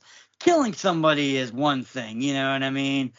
Torturing and raping and some of that kind of stuff is not necessarily, I mean, I know I'm the devil and all, but there are some sins that are even greater than the devil. But like when it comes to that kind of stuff, you got to root for that revenge, or you got to root for that person that if they survive this tortures and all this crazy stuff and they get to come back and seek havoc on those who did injustice to them, you're like, fuck yeah, you're gonna root for that person. It's one of those ones where you kind of reverse it, you're like, yeah, we're gonna root for the good guys, this time, and we hope they demolish and kill all these bad guys in horrific ways, and we'll laugh and we'll cheer the whole way. Absolutely. I mean, come on, my friend. Just because, the devil made me do it and I'll do it again doesn't always mean that it's the right thing to do. Yep. So let's get into this, my friend. This is going to be an interesting one for us as we pit I Spit on Your Grave up against, well, revenge. So it's going to be an interesting one, but also for the Fangs and Infernos to be aware of. We are going to be talking about the remake of I Spit on Your Grave. We do want to take a moment to show some love out to Camille. Her original movie for I Spit on Your Grave, it's still iconic. It's amazing. When we talked about this category, that was the first movie right away that I went for. I was like, we need to talk about I Spit on Your Grave. I want to talk about I Spit on Your Grave. It's easily the first real revenge movie. But then, of course, in the interest of like competition, but also just in the interest of like the Fangs and Infernos and the visuals of the movies, while again, the original I Spit on Your Grave is incredibly, fan friendly. And what I mean is like it's pleasing to the eye, the execution, it's well shot, it's well done. But again, it's from the 70s as opposed to like the movies that we're talking about now are in the 2010s and so forth. So it's like, they're shot in better ways, crisper cameras, different ways of doing things, possibly a little bit more blood because certain practical effects that they can definitely apply to these. So we found that the remake, 2010's I Spit on Your Grave, was a little bit more apropos for this particular showdown. So that's what we went with. So let's jump right into it, man. I Spit on Your Grave, 2010, starts off pretty much exactly as the original one was designed as well. You've got this young lady who's literally just going out to simply be a recluse, but a safe kind of recluse. She's a writer. She's working on the situation, getting some time to herself to handle what she's doing and get some time away from everybody so she can concentrate on her own personal business. Cabin in the woods kind of style, off the beaten path. And, she's getting eyeballed by the local assholes that work at the gas station, as all she's simply doing is filling up her tank and getting directions to the cabin that she's going to be staying at, which ultimately leads to the first big sadness of the movie, which is the injuries she perceived because suddenly they know where she's at. Yeah. It's got the typical, like the remake. I know, like I said, I know a lot of times we usually shit on remakes and we know are against remakes. I kind of feel like this one I would never put this in the category of it's a better remake. The original one is still a far superior film, I believe. But this one I thought was a good remake. It was on par for the original one. Like I said, I had that newer update kind of version. You know what I mean? It was definitely, you watch the original one, it's definitely very 70s. I mean, there's no getting around the bush, literally the bush. and being the fact that it's a 70s movie where this one's a little bit more different, you know what I mean? It's crazy though too because it's like both of them are very vicious. The original one, I feel like the actors were a little bit more menacing, where these guys right here were hardcore too, to the fact that apparently, like, while they were filming this movie, obviously anybody who knows, there's really no spoilers to this movie because if you've seen the original, you pretty much know what's gonna happen. Like this woman's going to the woods, like we said, she's gonna be alone. Some bad shit's gonna happen, and like I love how the fact when they were making this movie, even the actress herself was like, the actors and all that were, obviously they're portraying, these evil, really bad people, but those actors themselves are not really, really that bad of people. They're not, they're not that morally incorrupted and stuff like that. Where like while they were filming a lot of these scenes, they had a they had a safe word for, anytime the actress felt like she was just being abused a little bit too much because obviously like I said in this film there are some hardcore graphic scenes just like in the original one.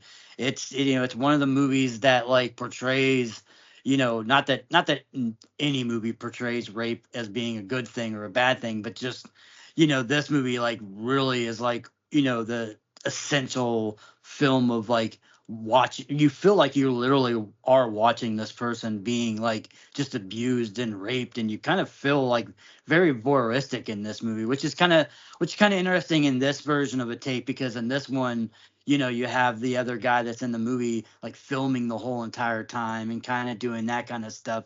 So it definitely had that, but I love the fact, yeah, that they basically were like, hey, anytime that we're doing any of this kind of stuff, if you don't feel like anything that we're doing is a little over the boundary, they had a safe word. And lo and behold, as far as I heard, that she never once, she was game for all of it, which is just cool as an actress. And like, to just have that, that trust between the actors and the actors, doing such horrific stuff and stuff like that in the movie, that they can trust it, because they like I said, they know. And once the the director goes cut, they're off and doing their thing, and they're hugging and going to get a drink and stuff like that. They don't really mean any harm to her character. But yeah, it's just, like I said, so getting back into the movie, yeah, it's just, when the setup of this movie, exactly what's going to happen. It's got that little,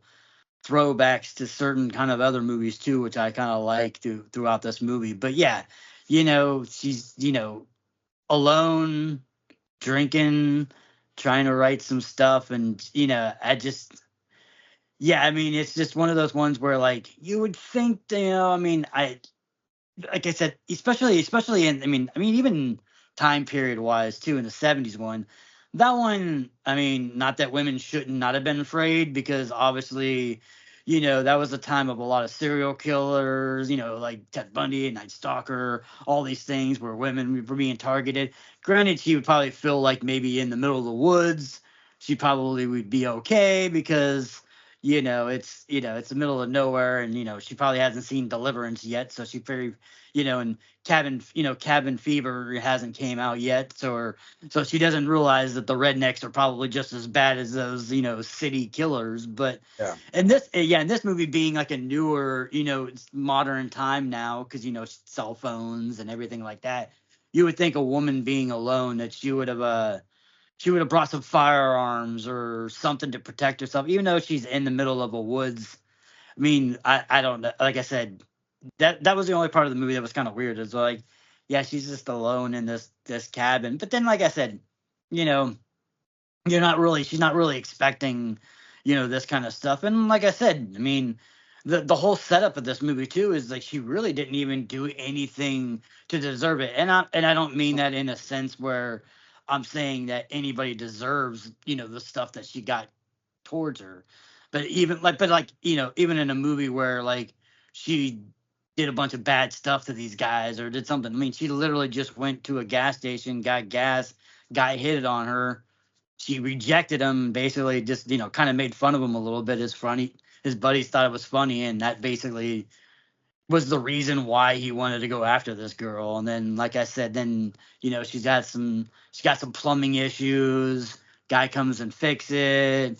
The guy who fixes is a slower guy, and he's kind of hanging out with these asshole guys. You don't really know why, because they're just maybe because he just has nobody else in this town to talk to, and these guys treat him like shit. But he goes off and says, "Oh, hey, remember that girl that we saw? Yeah, yeah, I fixed her plumbing, and yeah, I got a kiss." And they're like, "Yeah, right." And like, "No, really?" And then, lo and behold, they're like, I have an idea," and that's when the chaos ensues.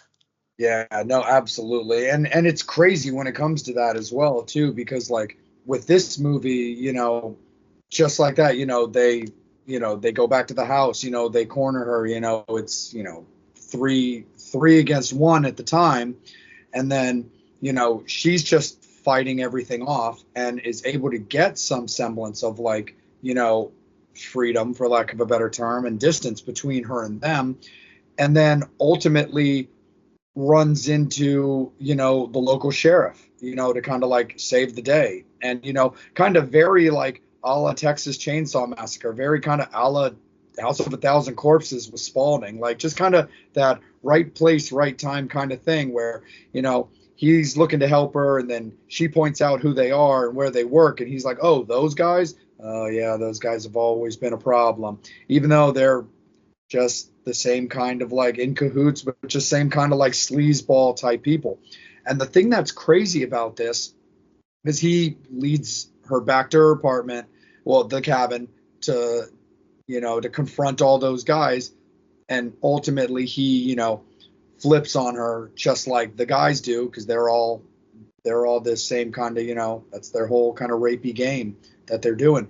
But the thing that's so crazy, it's like, man, that's wild, that's cut so deep, is after the scene of, him, doing what he did to her as well as the rest of the guys, because they forced the Spectrum guy to basically pop his cherry, and then kind of everybody gets a turn, and then ultimately the sheriff even gets in on the action as well, going in with the back door, which will play into the end of the movie.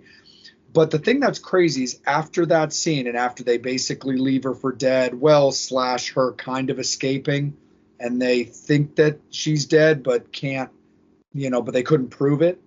And the sheriff was definitely worried about that. Is the sheriff's character is portrayed as a very family-friendly guy. It's crazy. Like, it's such an unsettling feeling, which is something I actually really like about this movie. That's actually an incredibly unsettling part of the movie for me, is the fact that this guy, like, seemingly like loves his wife, protects her, fights for her, loves his daughter. Like, hey, how was school? How, quote, just making up various examples. How was soccer practice? Like, hey, help your mom clear the table. Like, hey, let's bring in the groceries. Like, all that very, very, Hallmark style movie stuff, that's what this guy is portrayed as, a regular law-abiding citizen. But obviously he's leading that second life where he did this, this to her, to the victim, but you don't really know how many other terrible, horrific crimes he might have done. Like, he could have an arsenal of just terrible things he's done to women or to anybody with an abuse of power, so on and so forth. But specifically to this particular movie, in this situation, it's just incredibly unsettling, as he comes across as that very, protective, perfect family man, father figure, great husband, but he's a rapist at the same time, in his secondary life, like as a hobby. It's so crazy. Where the other two guys mainly, because the guy on the Spectrum, you can't help but kind of feel bad for him because he's so heavily influenced by the other guys. He doesn't comprehend things very well. He's bullied. So when it gets to the revenge on him, you kind of felt for him. It doesn't make what he did any less punishable, but you couldn't help but feel a little bit, fuck, man, that poor guy, he really didn't know what he was doing. Versus as everybody gets taken out down the line, you're stoked that the villains in this particular movie are getting their just desserts. But anyway, I did find that to be a really, really crazy and unsettling part of this movie. Is it's not like the sheriff was portrayed as this like okay guy and he does this shitty stuff where he's kind of a dick, but so it's not that far off that he would probably do this. They really paint this guy out as like the perfect family man. Yeah. And yeah. That's the other thing about that movie too. Like which is pretty crazy too, which leads into other stuff in this movie, where like they're all filmed. They have the heavyset guy that's filming the whole entire time, and everybody seems to be completely cool with him filming what they're doing to her the whole entire time. And then, cut back into later on where they find out, she's still alive and they're trying to figure out what's going on. and they're like, "Oh, you got rid of that tape," and then they get pissed off with them because apparently, that tape wasn't destroyed, and it's like, and they get really, really mad because that tape was sent to his family, the sheriff's family, and luckily, it was on like the little mini tapes that she wasn't able to play and whatnot. But it's like, and he gets all mad. Why the hell would you keep this? Why would you? I mean, first of all, why would you want to record that? It's like these Right. YouTube people that out now where it's like, why do you want, you're going out and doing stupid shit, like, let's say you're gonna go out and mug old women on the street. Okay, I'm not saying you should go out and do it, but if you're going to go out and do it, don't record yourself Right. doing it, and don't post it on YouTube so that everybody can see, see that you do it. But even if you're not posting it, just recording it and having it, is basically almost bounding yourself to be able to possibly get caught. Someone finds this, or someone does that, or you don't delete it, or you put it on the cloud on accident or something like that.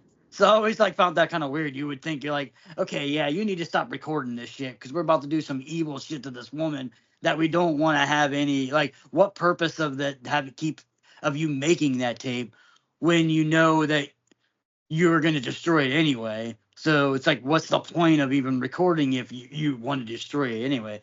But yeah, the cool Especially thing the sheriff of all people, like the sheriff, yeah. he got pissed as hell at him when he realized that he didn't destroy the tape and it's evidence and that they can't confirm that she's dead. But that doesn't change the fact that, like, when it was going down, it like never seemed to cross his mind, like while he had his dick up in her, like, you get that thing off me. Yeah, exactly. He was all like, he's like, get my good side. Right. I'm like, you're the guy of the town. You're the authority figure. You're the guy. Everybody, as old, you try that in a small town, like it's a small town, like everybody knows who this guy is, and most likely knows who he is. He's the local sheriff, and so like, even though he wants to do this, and maybe that's Homeboy's hobby, like the little, like Thomas Jane's character in The Crow, City of Angels, the little perverted guy who records all their bad deeds. But there's just something about him being that town known authority figure that of all things that he didn't do would be like, get that fucking thing off of me. Like, if y'all want to record yourself and incriminate yourself in bad deeds, that's on you guys. But don't you put me, don't you put me on tape. Don't you put me on film. It's weird. Like, stupid is as stupid does. Yeah, but then, like I said, then when it gets after that, you find out it's doesn't really say how long it is, but it's been like a couple months now or something like that, and she starts getting her revenge on this in the movie. That's when the fun of this movie comes in, and just like in the original one, man, some of the shit that she did in the original one to get the revenge on these guys was brutal. That was one thing I think that I like about this film a little bit more, just because you can get away with it a little bit more versus now, is like the brutalness that she did. I mean, you got the fat guy who was, recording the whole entire time. You got him like all tied up to this tree and basically like he's got hooks in his eyes and he's got like birds coming at him and pecking his eyes. We have we have a horror, sort of a horror icon, in the movie where, the good looking dude with the hair, he's kind of waterboarded into like this lie. But people who have seen this movie have seen him in other stuff because he was in your favorite Nightmare on Elm Street, walking around with the He was the marionette. The marionette Jesse. Yep. From Nightmare on Elm Street. So it was kind of cool to kind of see him, years later and be like, hey, he kind of looks familiar, and you're like, oh shit, yeah, that's the dude from freaking Nightmare on Elm Street. Yeah, he gets probably. I mean, it's crazy because you would think, that first dude, man, getting the hooks in his eyes and wrapped around the birds, you're like, oh fuck, man, this guy got it bad.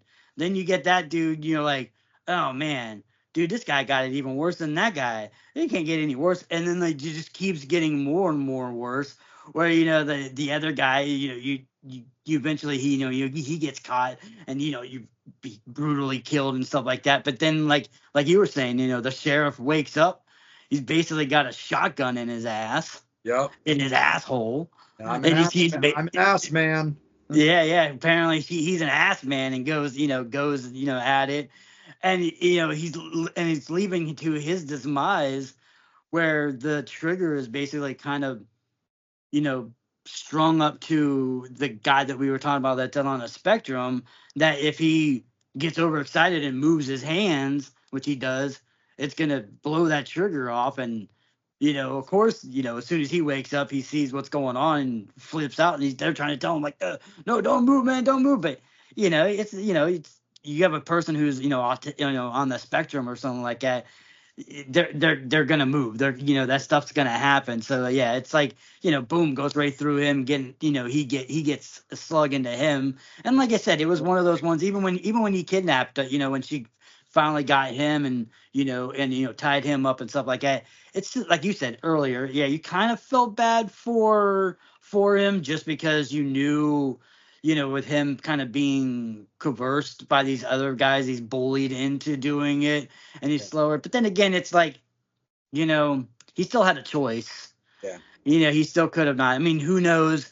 I mean, in all honesty, I think if he didn't do anything, I think those guys probably would have killed him, just because now he can't say anything because he's part of it. Where if he wasn't part of it, they're like, well, what if he says something? So I feel like they would have killed him anyway. But yeah, like there was just some brutal freaking things, and then you have the main guy who gets killed. Yeah. Man, that's With the real throwback to the original movie, with a version of what happened to him. I was always so like, yes, they kept one thing very similar to the original, and a good old fashioned castration.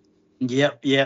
Which you knew that was gonna happen because, like I said, if you watched the original, that was the thing, and it's the thing too, and that's the one thing I liked about like this movie. They don't really talk about it in the remake one, but one of the things that I loved about the original one was they basically like said talk about this woman, like the previews for this movie was like this woman just went through the worst thing, blah blah blah blah blah, and just killed these 4 or 5 guys, and no judge or jury is ever gonna convict her of it because basically like what she basically kind of went through. And it was kind of like in this one, you know what I mean? You're just like, yeah. I mean, in society, you know what I mean? In real life, yeah, you kind of want to tend to usually leave that stuff up to the police and stuff like that. But then again, it's like, you know what I mean?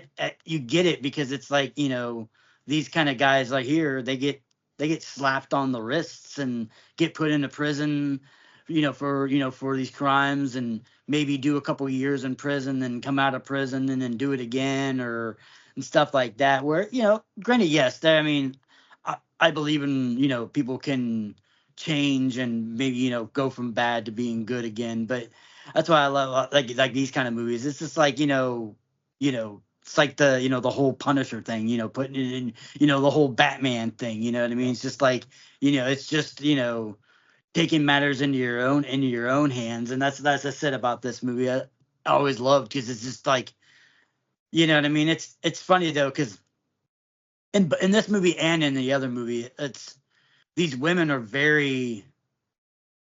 I would not go as far as saying these women are very strong, and I don't mean strong-willed. I mean just like physically strong. They're both very thin. Yeah. They're both very So it's.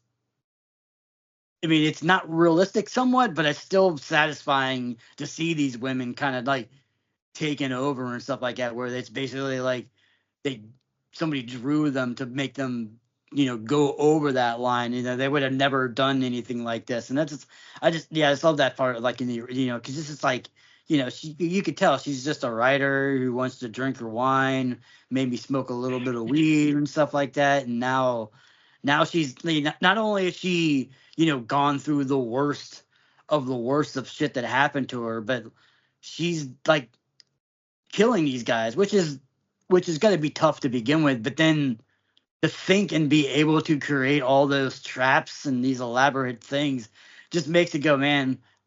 Oh, I wonder if she's always kind of wanted to do this. Yeah. Well, because here's the thing. here's I want to do a little just quick segment where we talk kind of specifically based off of what you just said, Devil, about the two movies, because I feel like right now is the best time for us to discuss it, because I want to talk about it, but if I save it for my obituaries, it's going to really draw out that segment. What I really liked and sort of preferred about the original is the original was based on a 1 year turnaround, which I thought was very cool, and very interesting, because that was based entirely around seduction. Because, like you said, both those girls, like, they're like they're basically like, it's like cheerleaders, they're yeah, exactly, they're petite, they're not going to win bodybuilding competitions. But the original movie is based on that Left 4 Dead plotting for a year and coming back unrecognized. And I don't mean unrecognized because Camille had changed her appearance or cut her hair, dyed her hair, got a tattoo or anything like that. It was just that much time had gone by, which allowed her to really play that sadistic card based around seduction, where she is seducing one of the guys and puts a noose around his neck and ultimately hangs him, is seducing another guy in a bathtub, basically whacking him off, and then picks up the knife and there's your original castration, and so on and so forth. I appreciated in this movie that they didn't do that for the sake of this movie, although I really thought that was kind of a gold star of the original movie, and I felt that it was kind of important that it was done that way, so I kind of missed that it wasn't in this movie. But again, the movie's not designed for that. It's more of that straight up revenge. Like, it's probably, at best, only a week, from the revenge happening. But again, that works. That kind of makes sense because, the evidence tape is still fresh, and that's kind of a big thing. And it just kind of allows for those tortures and kills to happen so quickly while it's fresh in their mind. I loved in the first movie about the 1 year delay because that also allows for that just mindfuck moment where when you suddenly realize who it is and that much time has passed, that's a completely different, like, fried egg brain type situation than when the person you thought was gone and wasn't sure if they were dead is still right there and coming after you. So that was something I kind of miss in the remake that I kind of wish they had kept. But at the same time, I truly can't knock it because in the design, it might not have fit as much. When it came to us talking about the Spectrum Boy, being tied to the trigger that ultimately killed him and the cop, not only, of course, does it make sense that with him being a little slow or whatever, that happening anyway, I'll be honest, Devil, I feel like that really just would have happened to damn near everybody.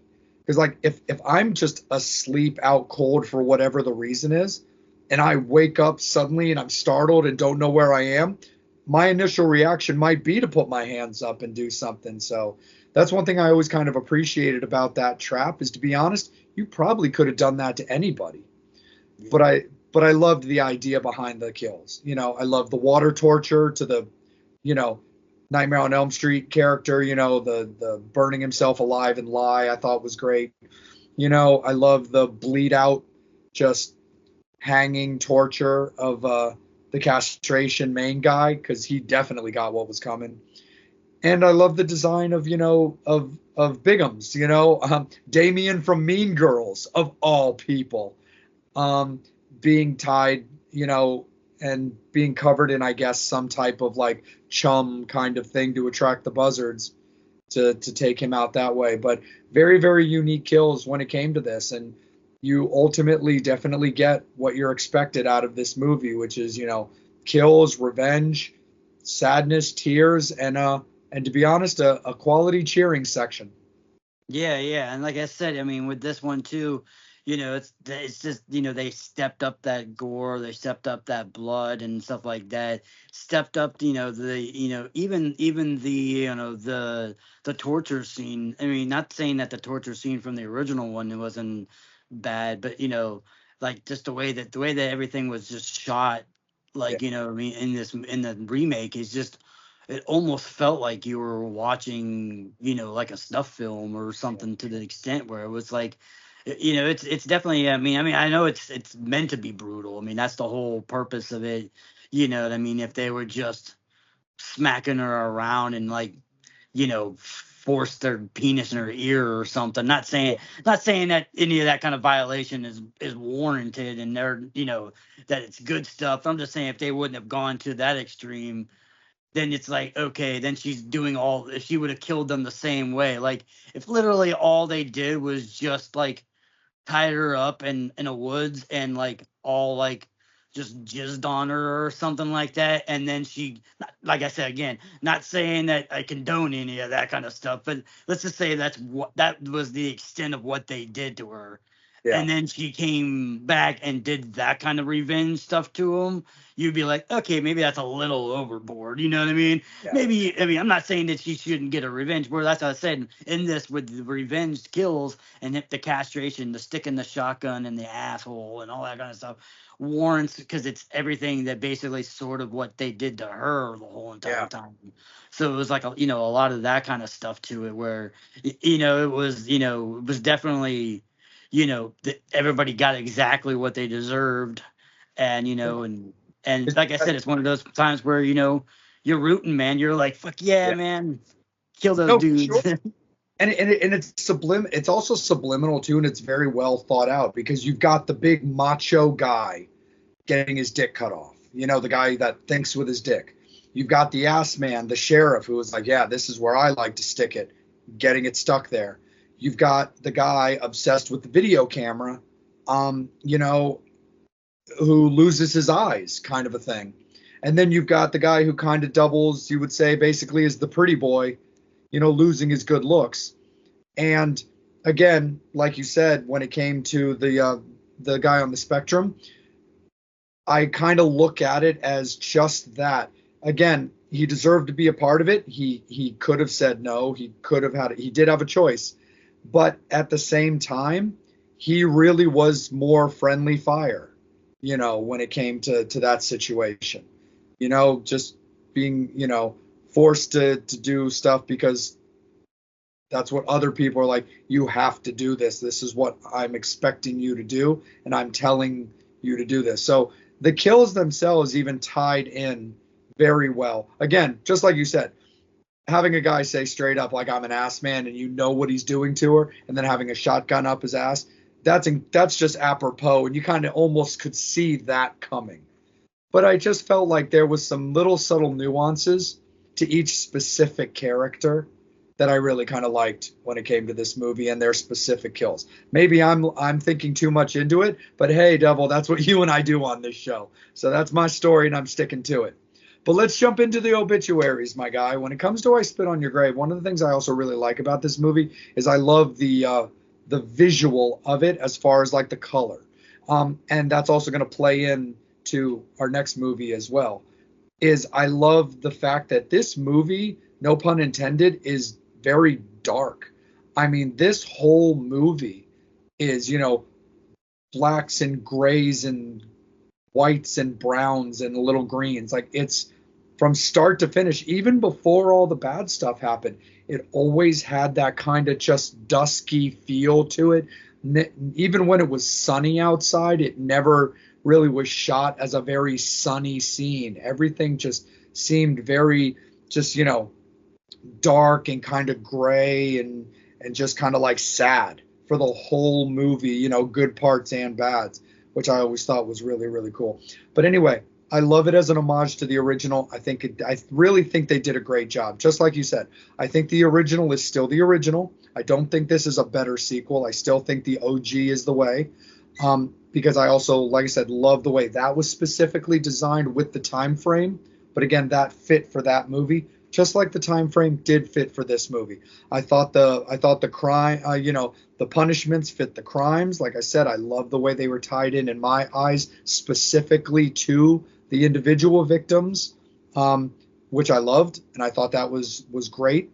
And overall, I find this movie very enjoyable. It is a movie that I've seen multiple times and always will bust out periodically when I need something that's just a little bit more brutal.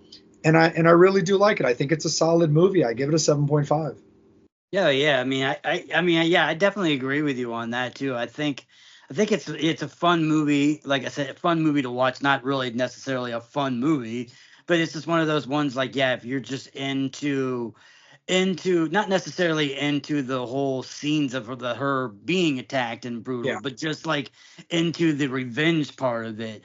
That's what I love. I just love all the shit that she does to these guys. Like, yeah, fuck all these guys. They deserved everything they got. And like I said, I mean, as far as it goes too with this movie, you know, the original one is the do all of them. Yeah. It's definitely the higher standard. This one I put a little bit lower, but not very much lower. And Yeah. then I mean, if you want to talk a little bit about it too, you have a couple other sequels and things like there's actually like two sequels and then sort of like a sequel to a sequel. Because there's two movies, and then there's one where Camille actually comes back and plays in a movie too, which is weird. I It's believe yeah, that's the deja vu one. yeah. So it's like, yeah. And then those ones weren't nearly as good. You know what I mean? They were just trying to capitalize. Like, okay, this remake did really, really well. Let's just continue on. And yeah, it just didn't. Those, like I said. So as far as like, if you're into the, into these movies, definitely stick to the original one with Camille and the remake one. Those are pretty much the only two you really need to watch. But like I said, I mean, I agree with. I think it's a good movie as far as it goes to revenge movies. I mean, there's a few on there that are, there are a few that are on the holy grail list of like revenge movies, and especially when it comes to this kind of stuff, like Yeah. Last House on the Left and things like that. But I Spit on Your Grave is just an iconic film. Not like I said, even the original one to this one. And like I said, I mean, as far as taking on such an iconic film and stuff like that, like I said, I feel like they did a good job. Like I said, I didn't feel like this was just a remake to remake a movie where it's like, yeah, I mean, Hollywood was remaking a lot of stuff, and I felt like, okay, this one could be done if it's done well enough. I could see it, you know what I mean, with it being from 70s to now. So yeah, like I said, I thought it was well done, and I agree with you with the 7.5 on the that on the Awesome. scale. Yeah, on the kill ratings on the obituary. So that's the way it's going to be, Fangs and Infernos. A 7.5 for I Spit on Your Grave in our current Revenge Showdown.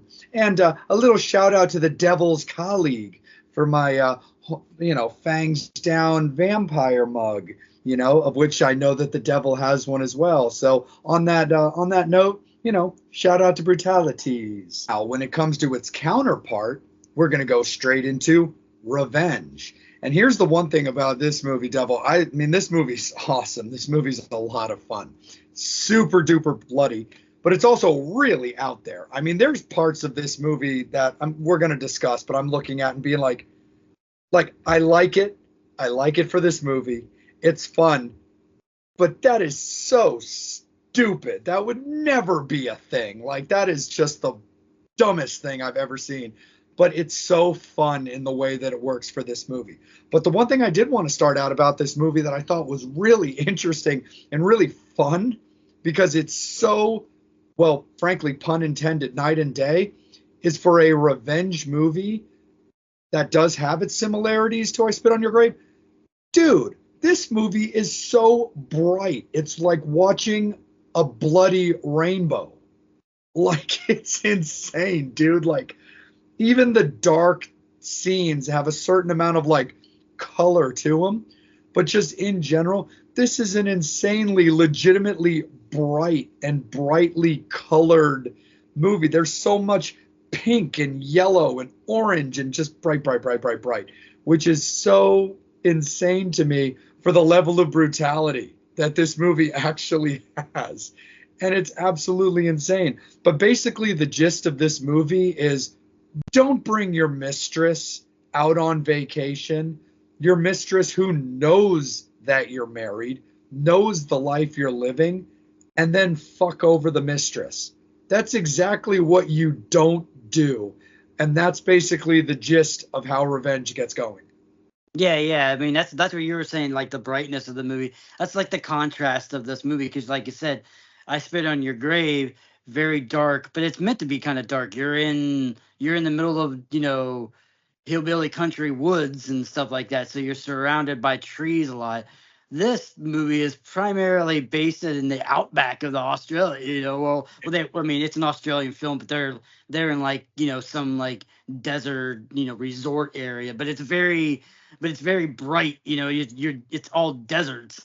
So it's Yeah. very, you got the brutal sun and stuff like that. So yeah, it's dress. And then, like you said, with the contrast of like her coloring and stuff like that in movie and stuff like that. Yeah, it definitely is definitely a brighter film as far as like color wise and color scheme wise versus I Spit on Your Grave. But yeah, I mean that's the thing about this movie. Yeah, like you said, you got your mistress at the house.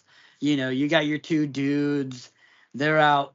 Everybody's out partying. Of course, your mistress that you're messing around with, she's gonna get a little bit. She's gonna be flirty with the other, people that you're hanging out with. But because she's drinking, she's having a good time. But that's strictly, she's strictly just into that one dude, and Yeah. that's pretty much where this movie kind of goes into, where it's like, yeah, one guy tries to, get a little bit of extra loving, and she's just like, nah. And he's like, well, you liked me, yeah, last night. Well, yeah, last night I was fucking doing a bunch of drugs and drinking and shit like that. I would have made out with a cow or a horse or a dead guy probably if and like I said, and I knew that she's you're one of my this guy's friends, so I was like, of course I'm going to be a little bit more like that. And he was like, no, no, what, you don't like me? Am I too short, too fat? He's like, oh yeah, yeah, I don't really particularly like it, and he didn't really like that very much, and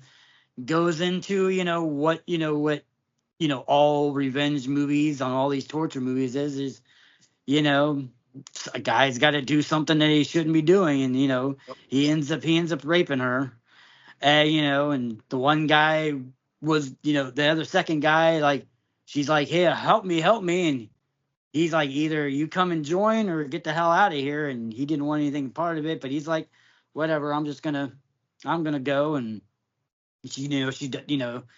things happen and stuff happens. The guy finally comes back, and she's like, hey, this dude just freaking raped me. And he was like, what? Like, yeah, no, no, no. And then, instead of being like a normal guy who would be like, what the fuck, man, and beat up your friend or, kick him out of your house or do something like that, he basically like goes after the girl. Like, why the hell did you do it? What the blah, blah, blah, goes after this and stuff like that.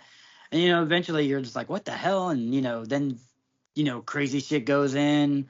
They're kind of chasing her, and she's trying to run away because they're like, well, we can't, we can't let her live, because if she's going to come out and tell that, you could, that all this stuff happened, that's going to go to my wife, that's going to go to your wives and your wife and stuff like that, because this is our little hunting trip that we do. And the wives think that we're out just hunting with just ourselves. They don't know that we bring these we bring an extra female to have a little party, a little extra stuff like that. So, we're gonna have to kill her. And they chase after her, and then crazy thing, you think, yeah, yeah, guys, like, what, whatever, man, we're all good.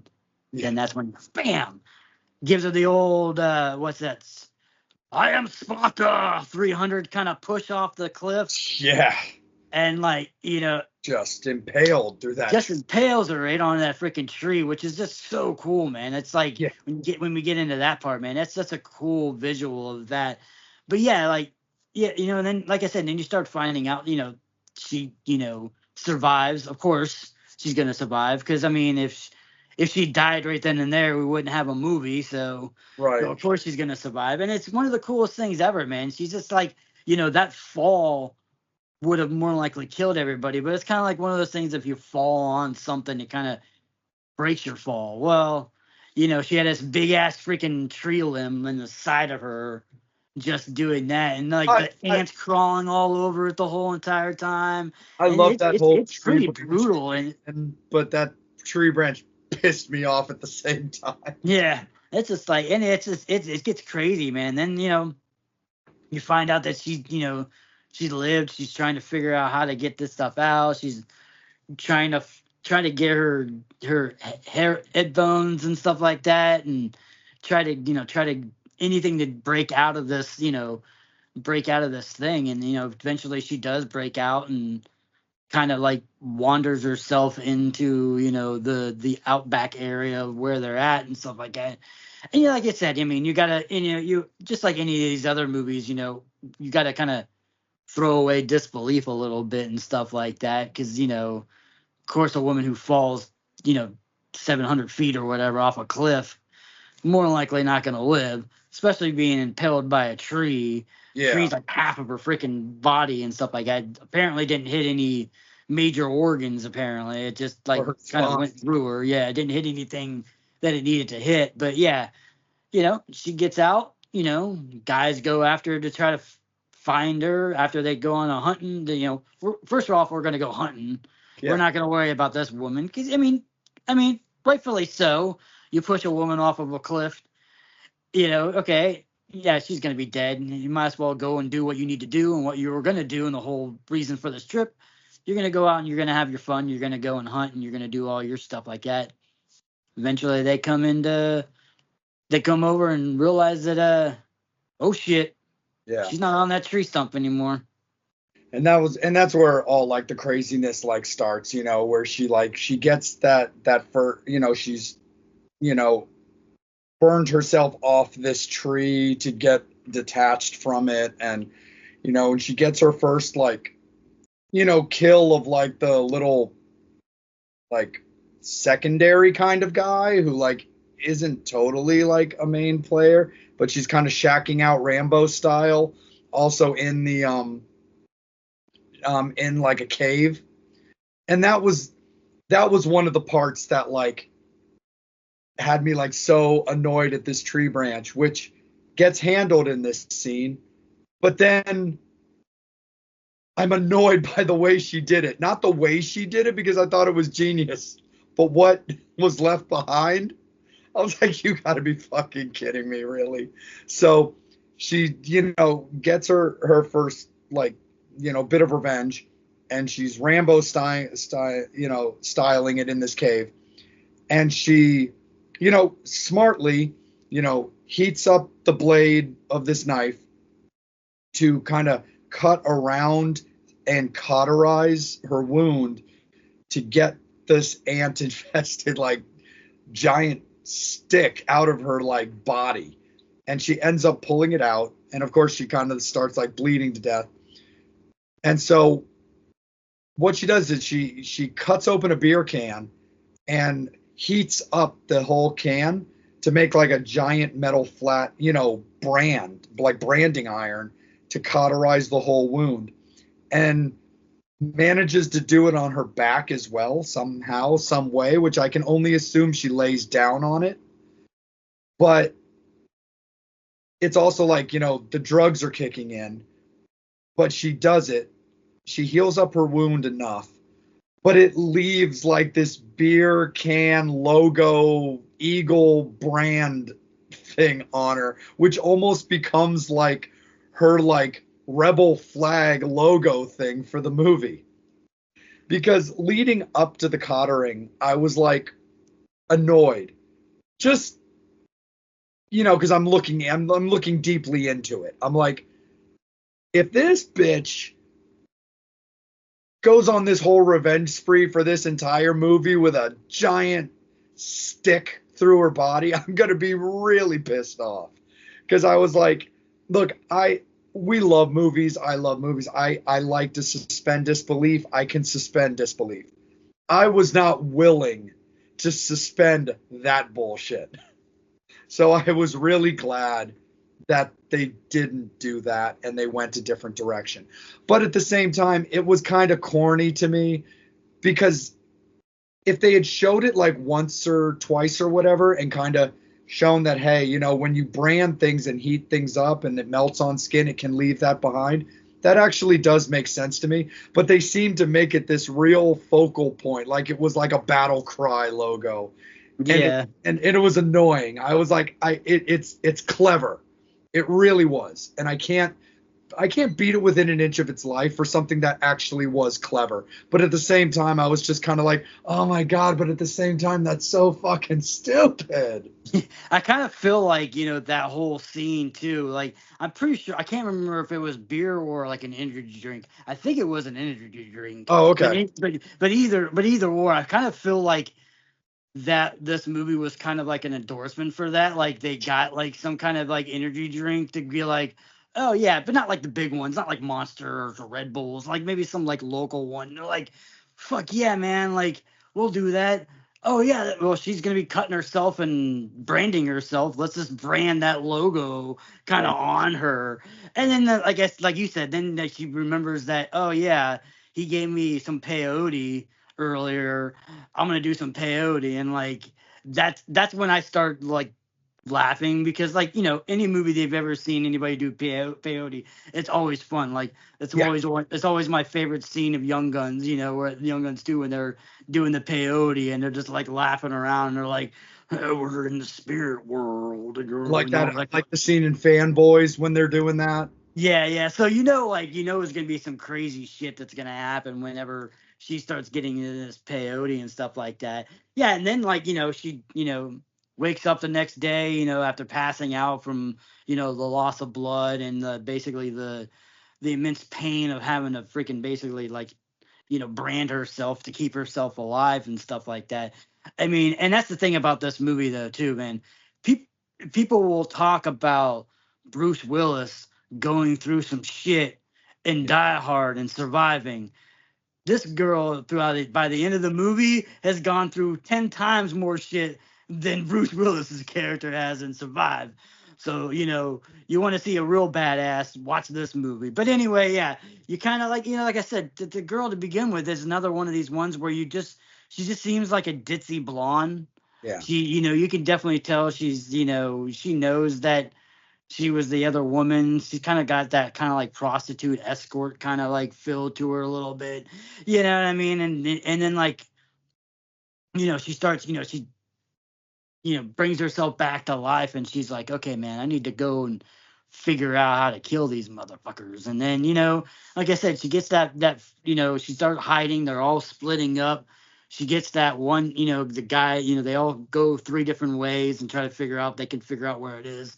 So, she's the one guy that goes finds her, you know, he's over there taking a leak into the lake, and he's like, ooh, I'm gonna send behind him and try to get him, sneak up behind him. But eventually you find out that, yeah, that's kind of what he does.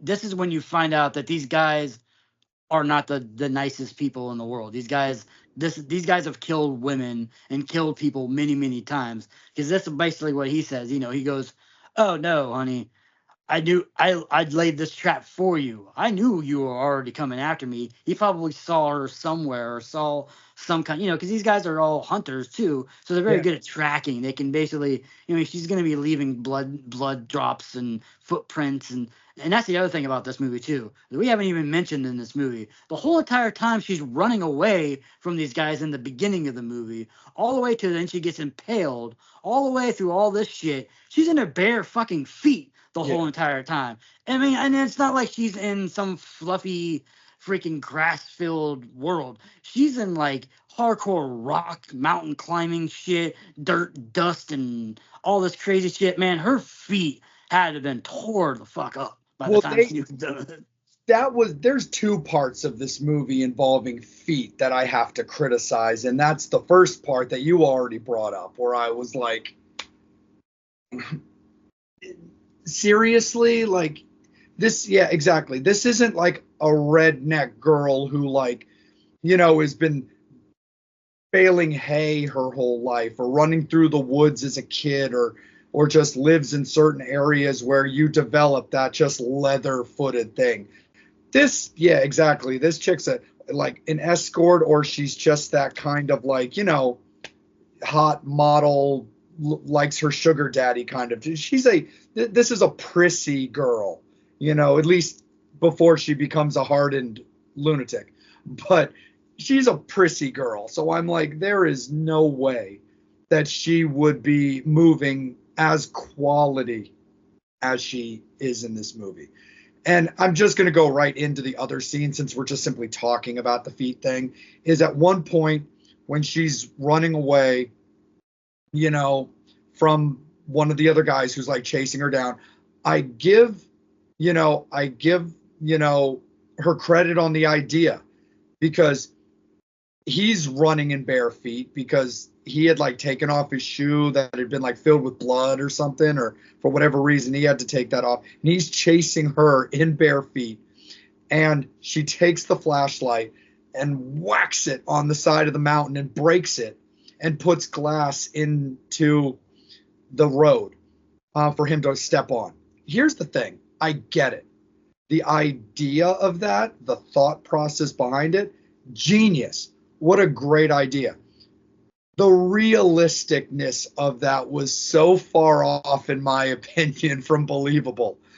And it wasn't the breaking of it. It wasn't that there was glass in the road. It wasn't him stepping on the glass. It was the way that she hits it on a mountain. That glass is relatively just going to fall down by the mountain. This dude impales his right foot while he's running down like through the middle of the road. He's not like stalking around the mountain. And I just couldn't help but just be like, oh my God, what a great idea. That's so awesome, because him removing the glass out of his foot was brutal as fucking awesome. But at the same time, I'm just like, oh my God, that so would not have even been close to how it would have been. At the bare minimum, it needed to be his left foot. Yeah. I mean, that's the same thing. Like I said, even before he gets into that, where she's got that, she's got the, she ends up, taking the guy out on the lake, eventually end up killing him and drowning him and basically getting his gear and his gun and stuff like that. And like, yeah, then all of a sudden, elephant gun, dude. She all of a sudden she like has this gun and sees him, kind of the one guy that got the wood that eventually steps in the glass. She ends up like taking him out, a little bit, like shooting him in the shoulder and fucking him up. I love the fact she practically knocks herself out with that gun too. Yeah, it's like, I mean, you all of a sudden know how to use this weapon that like these guys have been doing. But yeah, okay, so we go through that.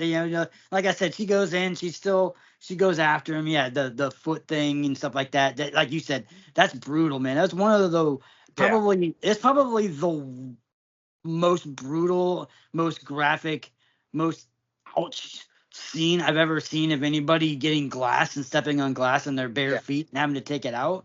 Because like, not only did he like get it, it was like completely deep inside of him, so he had to like reach inside of his foot and then get it out. And I'm like, the whole entire time I'm like, oh, that's the thing about like movies when it comes to that too, that I've talked about before. When it's like, someone gets their head chopped off, you're like, ooh, whatever.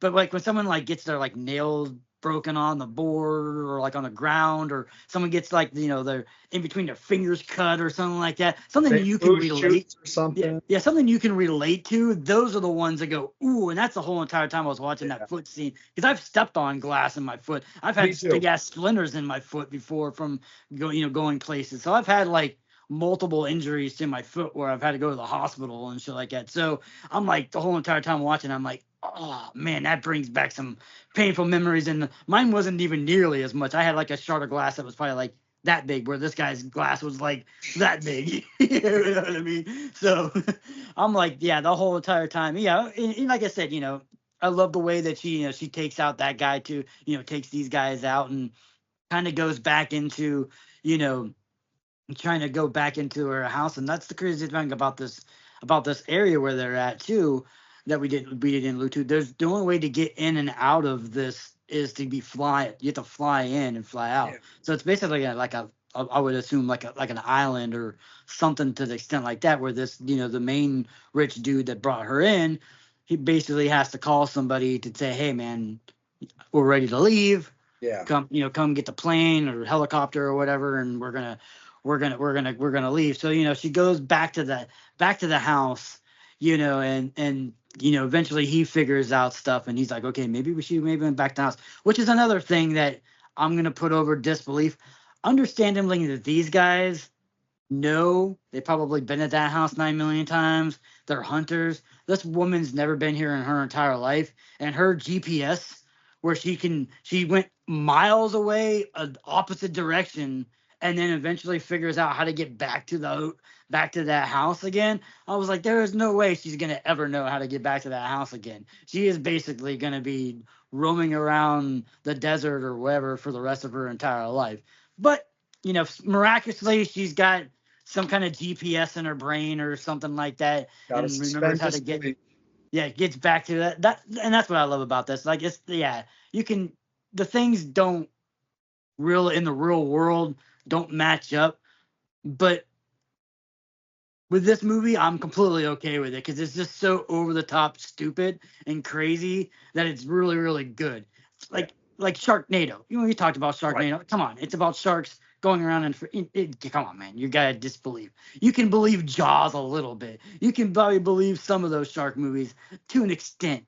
You're not gonna believe there's no reality of sharks going into a tornado and and killing you. So Exactly. when it goes into that, but it also goes, like I said, he gets back to this house and is, I would say, probably, which is nuts to say, because this movie, I love this movie and it's an awesome movie, and I wouldn't put this as like the halls of the greatest movie ever freaking made. Yeah. But the scene that comes into play in this movie is probably the greatest, if top 5 greatest cat and mouse freaking fight, where she gets back into the house.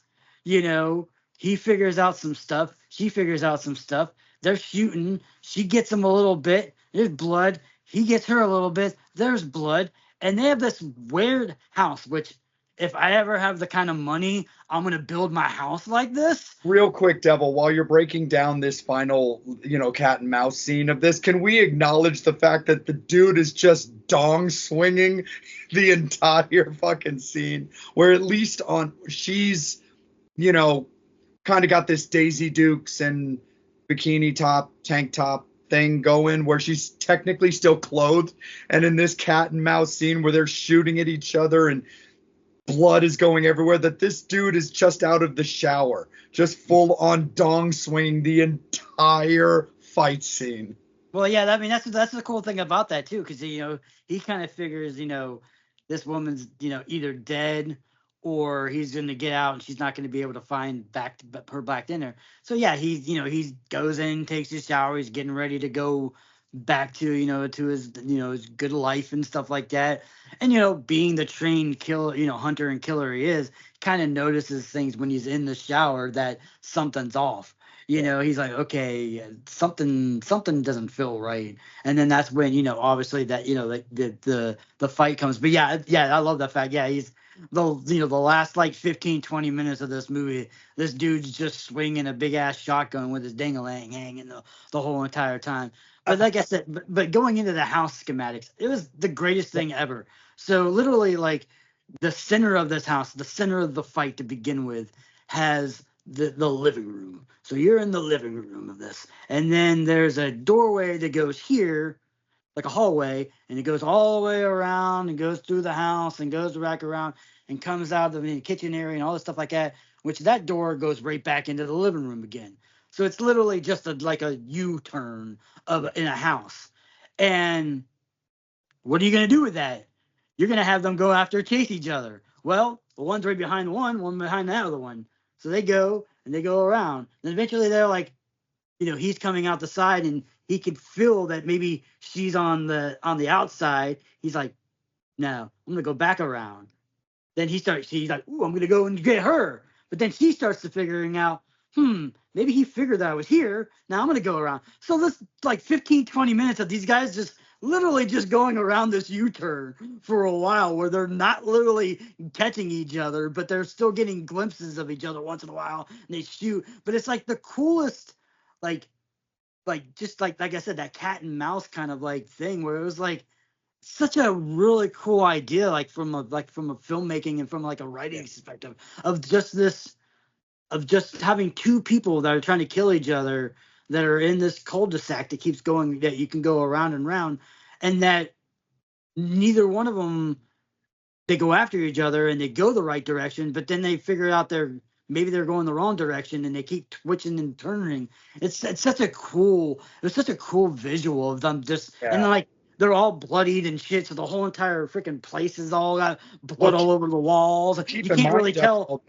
Keep in mind, Devil, that before they get really into that epic cat and mouse scene, he takes a fucking gnarly gunshot to his stomach. Like his shit is fucked. He's got like his. There's blood all over the place, but it's mostly his, and he ends up plastic wrapping his stomach. At one point, he's like fading, like he's literally about to just straight up just die. But which is part of the suspend disbelief type thing, because this, Fangs, Infernos, you get it, you understand. But because he's fading out while he's trying to shoot her, and then he's like, I need to stop this, because when she's by the pool and he's out of the shower, he dives out of the way of her first gunshot, but that thing still just like blows out his side.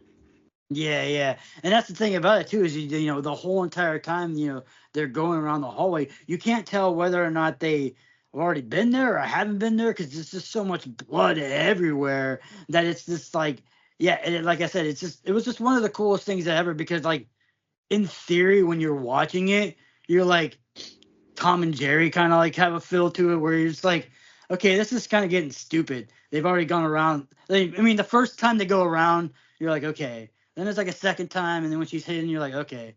Then it's the third time they go around, and the fourth time, and you're like, okay, this is starting to get kind of stupid. And then it's like 7 or 8, 9, 10, 11, 12, 13, 14. It's like 100 times, and it's like, holy shit, how many times are they literally just going to keep on? Like, why wouldn't you just, like, sit back in both entrances and have, like, a gun pointed and wait for one of them to there was, like, so many things. But then, like I said, as soon as you thought that, then someone else thought it, and they're like, maybe that's what they're doing. So that's why that's why I said, that's why I put that, just that scene alone is like just like one of my favorite things in movies, just because it's just like, you know, it's like, oh my God, this is the dumbest thing in the entire world, where these guys are just basically just doing circles around each other the whole entire time, but it just worked so well.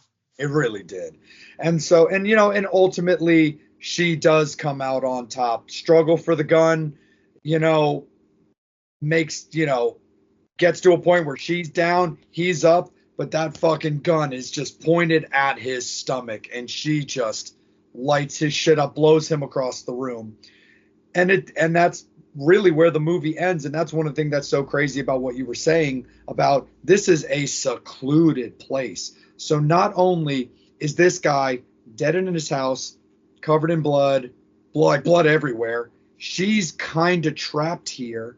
I can only assume that she knows enough about him to know that she would probably need to contact somebody to be like, hey, I'm calling on his behalf. We're ready to go. Can you swoop in and come get us? And then maybe takes the chopper guy hostage and be like, fly me to safety.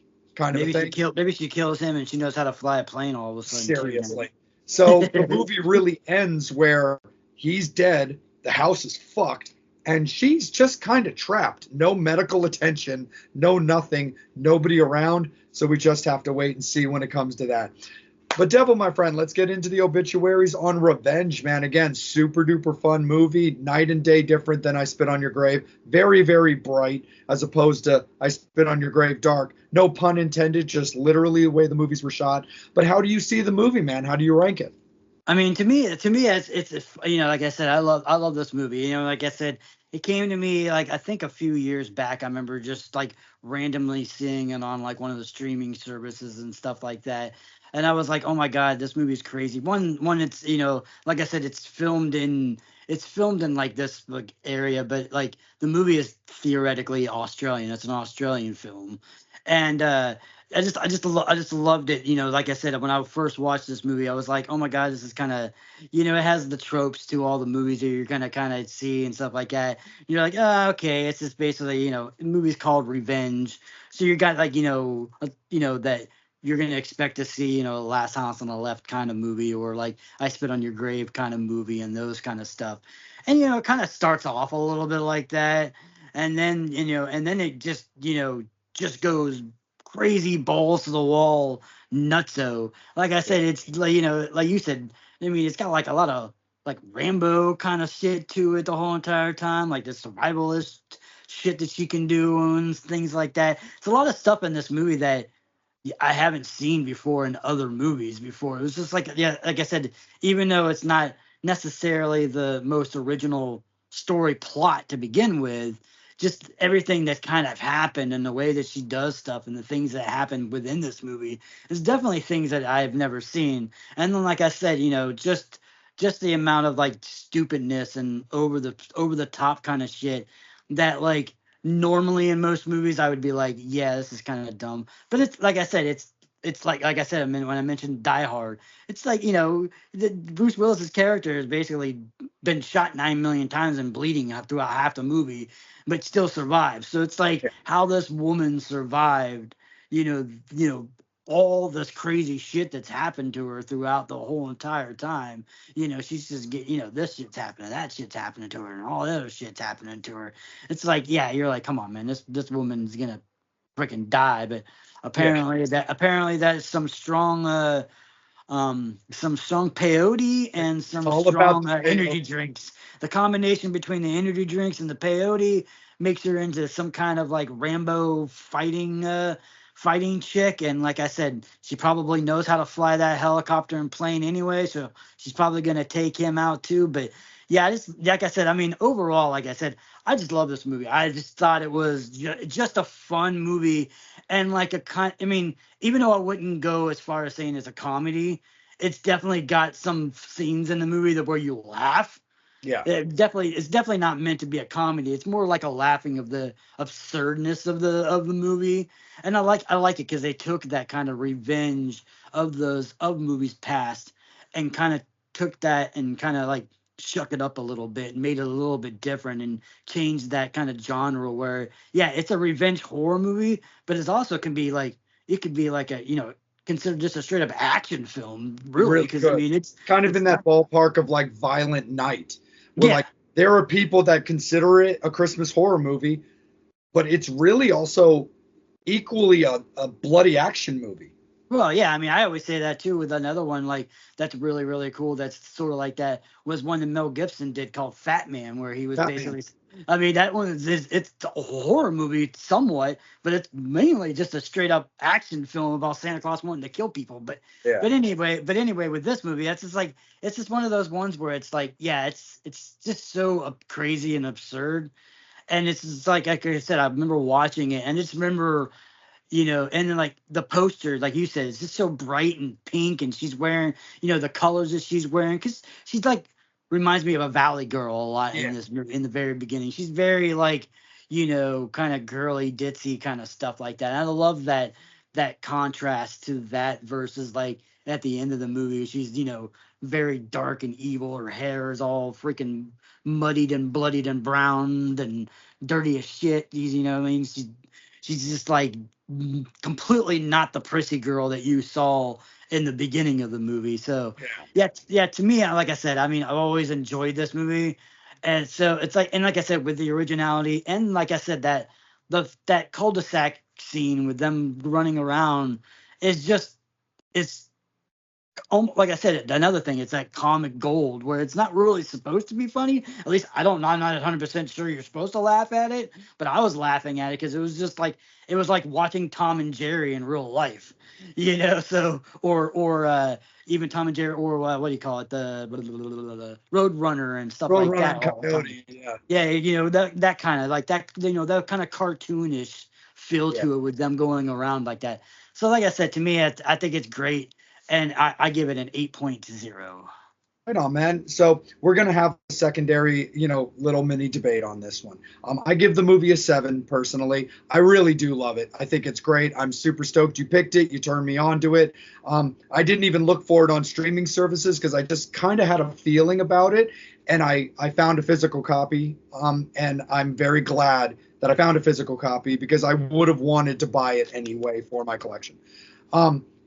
It's as much as I love the movie, it's that stupidity factor. And look, you and I love a good amount of stupidity. And again, you got to suspend disbelief. But there are certain things that are just kind of on a level of really, like, come on. Like, again, the insane amount of blood that the bad guy had already lost by the time he suddenly gets this like second wind of violence to like put up a fight, mixed with like the bare feet, the weird impalements of glass. There's her just going through that branch to begin with and having it manage to not hit her spine and stuff like that. There's a certain amount of like stupidity to this that I was always kind of like, oh, you've got to be kidding me. It's so ridiculous. It's so dumb. But again, it's a fun movie that I will definitely be watching on a regular periodic basis because I do think it's a lot of fun. But I do give it a 7 overall just for continuity and kind of the way it's designed because I just don't really see it quite as like on point like you saw it. But that's okay. So we always meet in the middle when it comes to something simple like that. So we got a 7.5 with Revenge, which puts it right there with I Spit on Your Grave. I'll keep it chill. While I do think that there's something to be said for, like we've discussed many times, an original story, the overall execution on what I find Revenge to be, I think is stronger in I Spit on Your Grave than it is in Revenge personally. But I do love the unique take. I love Rambo, so I like the fact that there's certain things that I definitely can attach to when it comes to Revenge that I do think are very strong. But I do think for the sake of a believable movie, and again, that's really crazy to say when you've got, women taking people out with shotguns and acid and crazy stuff like that. But I do think there's a little bit more proper Revenge tradition out of I Spit on Your Grave that I will admit, with it being a remake, is also a point against it as opposed to Revenge. But I do like I Spit on Your Grave in a head-to-head personally against Revenge. But what do you think, my friend? I mean, yeah, definitely, like I said, with both of them being 7.5. I mean, my only thing is, yeah, with I Spit on Your Grave, you know what I mean? You have, that essential of being like a revenge, and stuff like that. Where, yeah, in in this Revenge movie, which, obviously the movie is called Revenge. So, Right. that's right there should get bonus points because it's a revenge. We're doing a Revenge one, and it's a movie called Revenge. It But does yeah, put it you on don't. Front Street. But it's, yeah, you're straight up like that. You know what I mean? And then, like, with this movie and stuff like that, yeah, you don't get nearly as much of the brutalness as far as like her of what happened to her. I mean, you get the one guy that raped her, and then you have the the pushing off the cliff kind of stuff. But other than that, like, all the other stuff that happens to her is, while she's on her revenge tour and stuff like that. Where, yeah, you definitely do get a little bit more of like the revenge story as far as like I Spit on Your Grave, because it's multiple people doing multiple stuff to her and stuff like that. So you kind of like feel a little bit more. But but when it, like I said, when it comes to these, the heads and heads and stuff like that, if we would have, I think if we would have put, the original I Spit on Your Grave, and let's say, like, yeah, I think we would have given a different score.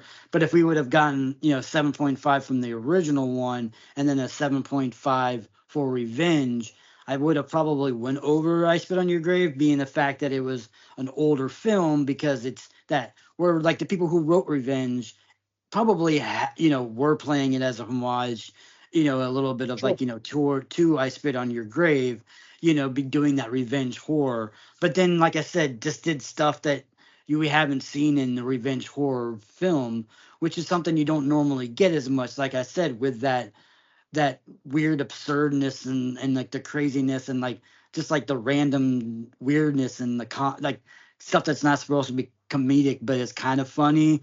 Where Yeah. like on I Spit on Your Grave, you really don't. I mean, there are a couple scenes you can kind of laugh at. But you're mostly laughing at their demise. Like Yeah. with her like the shotgun and him like, oh, take it out, and he pushes it in deeper, in his asshole. You're laughing at that, but because you're laughing at kind of his demise, it's not really laughable. Like she told a joke or something was like that. So I think when it comes to this head and head, my only ply for revenge getting that little bit of the edge is just because it's I Spit in Your Grave is already it's an IP. You've already taken something that horror fans are gonna love. Horror fans, predominantly horror fans who are into brutalness and torture films and revenge films are already love I Spit in Your Grave. So regardless of I Spit in Your Grave remake being good, or even like I said, those sequels afterwards, we all watched them. We probably shouldn't have watched them, but we all watched them. Where like at least in this one, you have that, so it's kind of like, you were gonna watch that remake regardless because of how much you love that. Where Revenge is its own thing. You see it, you're like, oh shit, this is an awesome movie. So it kind of has that originality with that, where it should just get that little bit of edge just because it didn't have anything else to help you with watching that one. You were just like, maybe one day you were watching I Spit on Your Grave and you're like, what other revenge movies are there? Oh, okay, yeah, okay. Oh, Revenge, I haven't seen this one. I'm gonna check it out. Where I Spit on Your Grave, you're already gonna see that one because as a horror fan, you're gonna be like, okay, let me see. Even with remakes, sometimes we see them and we wish we wouldn't have. There are remakes that that are completely trash that I wish I hadn't seen. Like I'm not saying that this one was. I like this remake, but like I said, it's got a little bit of that extra love because of the fact that it's a remake, and then people are gonna watch it more just because they already know what they're gonna get. Where this movie is kind of like it hits you with a surprise. You're not expecting to see this shit that you're gonna see. No, I'm definitely with you on that one. I think, you know what? I think you're down. I think you're right. I think it's the way to go, man. You do have a remake ultimately against an original idea. Has some homage, but it's definitely got a unique thing. And it's one thing where you've also got to spit on your grave as a dominant person who really owned her prey. The girl in Revenge, she had to fight. Like, there were times that you weren't even sure if she was going to come out on top. So I'm definitely with you on that. So with a 7.5 to 7.5 for I Spit on Your Grave versus Revenge. However, it is victory for the devil in this one, as Revenge does get the nod and takes out I Spit on Your Grave.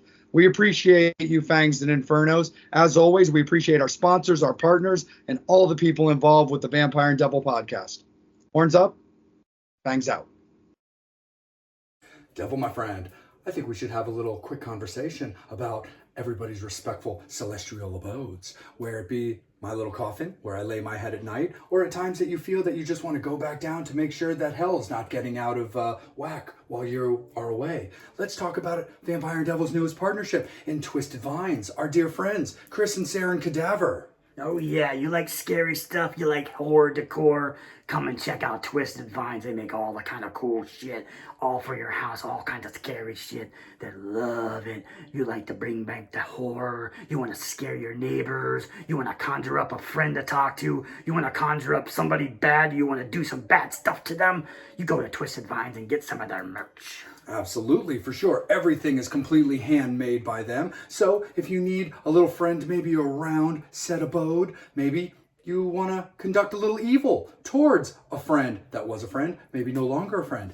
They have voodoo dolls they can do for you to allow for such activities. But you know how much we love our Ouija boards, my friend, and they make all of those by hand. They took care of your beloved vampire with a nice Nosferatu board, but the devil, he happens to be a Munsters fan. And not only do they do boards as traditional rectangles, but they can put a little bit of coffin flair in them. Oh yeah, look at that coffin shape Munster board. Yeah, you want to You want to conjure up Mr. Herman? You want to ask him how Pet Cemetery was? You can do it on this board. Oh, yeah. Absolutely, my friend. So again, thank you so much to Twisted Vines for partnering with the Vampire and Devil podcast, and make sure that you Fangs and Infernos are checking them out on their Facebook page, on their Instagram pages, and making sure that you are checking them out as they move around the country, showing their craft off at all of the various horror cons and oddities expos that they love to do. So absolutely, my friend, of course, man, horns up, fangs out for our friends at Twisted Vines. Oh, yeah.